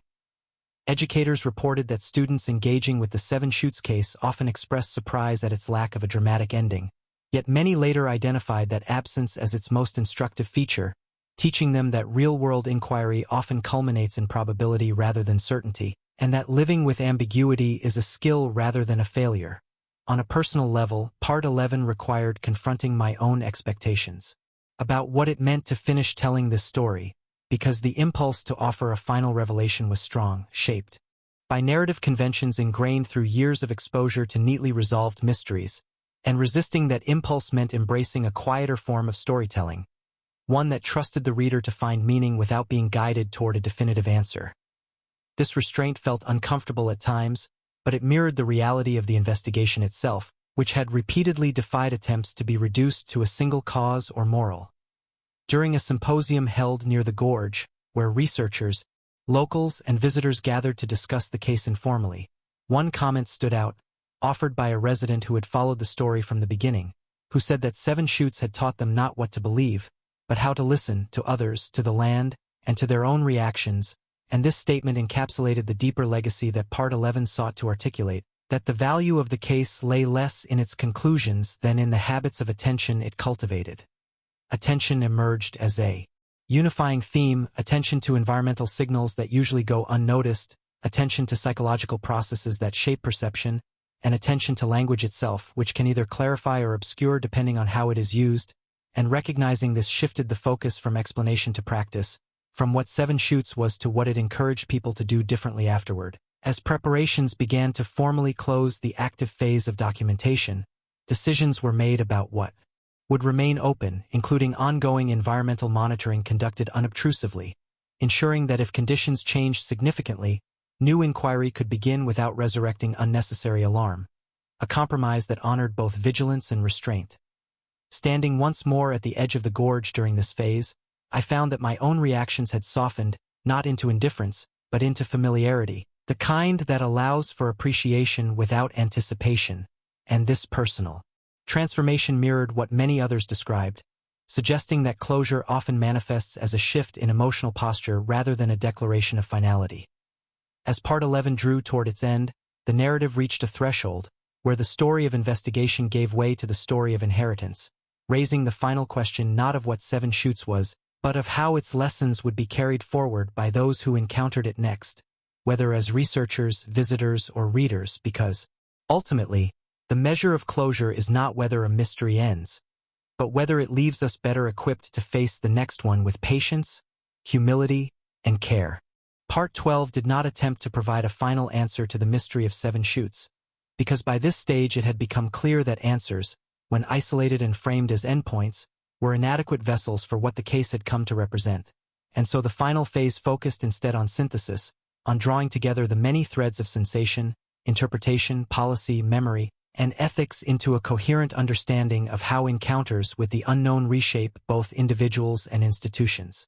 Over time, this synthesis began with a return to first principles, revisiting the original question that had animated the investigation, not what is the beast of 7 Chutes, but why did this place produce such powerful experiences, and why were those experiences so readily transformed into narrative? And in reframing the inquiry this way, the case revealed itself less as a hunt for an external entity and more as an exploration of the interface between environment and perception, a space where meaning emerges through interaction rather than discovery. 7 Chutes demonstrated that landscapes are not passive backdrops, but active participants in human experience, capable of generating sensations that challenge habitual interpretation. And when those sensations exceed familiar categories, the mind reaches for story as a stabilizing force, crafting images and explanations that restore coherence even at the cost of literal accuracy. Acknowledging this process did not diminish the legitimacy of the experiences reported, but honored them by situating them within a broader understanding of how humans have always related to powerful environments, from mountains and oceans to caves and forests, places that evoke awe precisely because they exceed easy comprehension.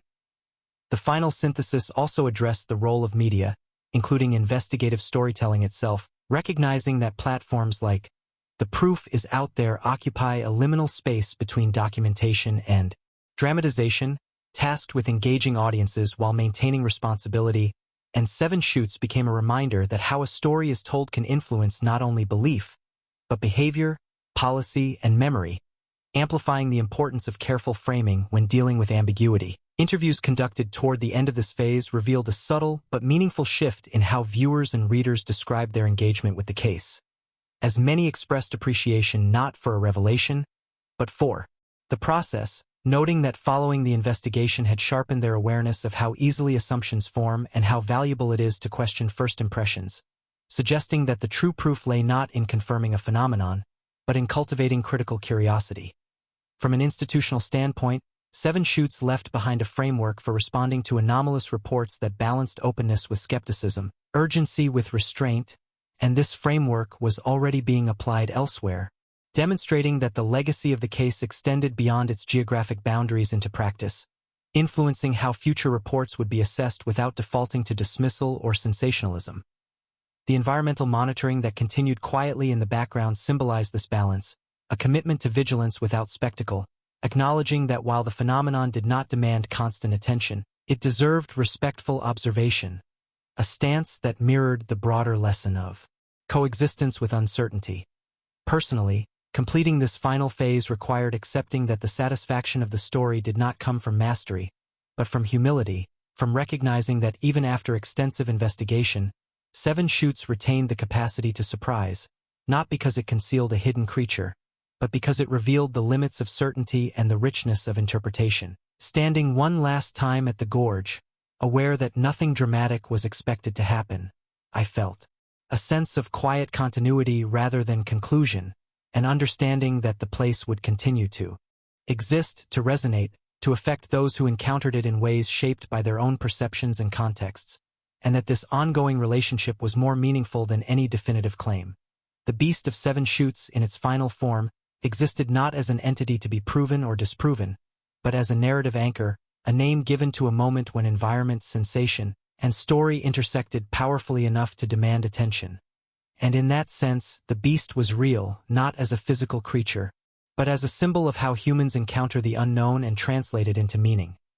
As the narrative closed, what remained was not a solved mystery, but a set of tools: attentiveness, skepticism, empathy, and restraint, tools that could be carried forward into future encounters with phenomena that challenge understanding. And this, ultimately, was the enduring value of the case, that it left us better prepared not to conquer mystery, but to live with it thoughtfully. 7 Chutes returned to being a place of water and stone, visited by people who now carried a layered awareness of its history, and the story settled into its long-term form, not as a warning or a legend of terror, but as an invitation to look more closely at the world and at ourselves when the familiar trembles and the unknown briefly makes itself felt.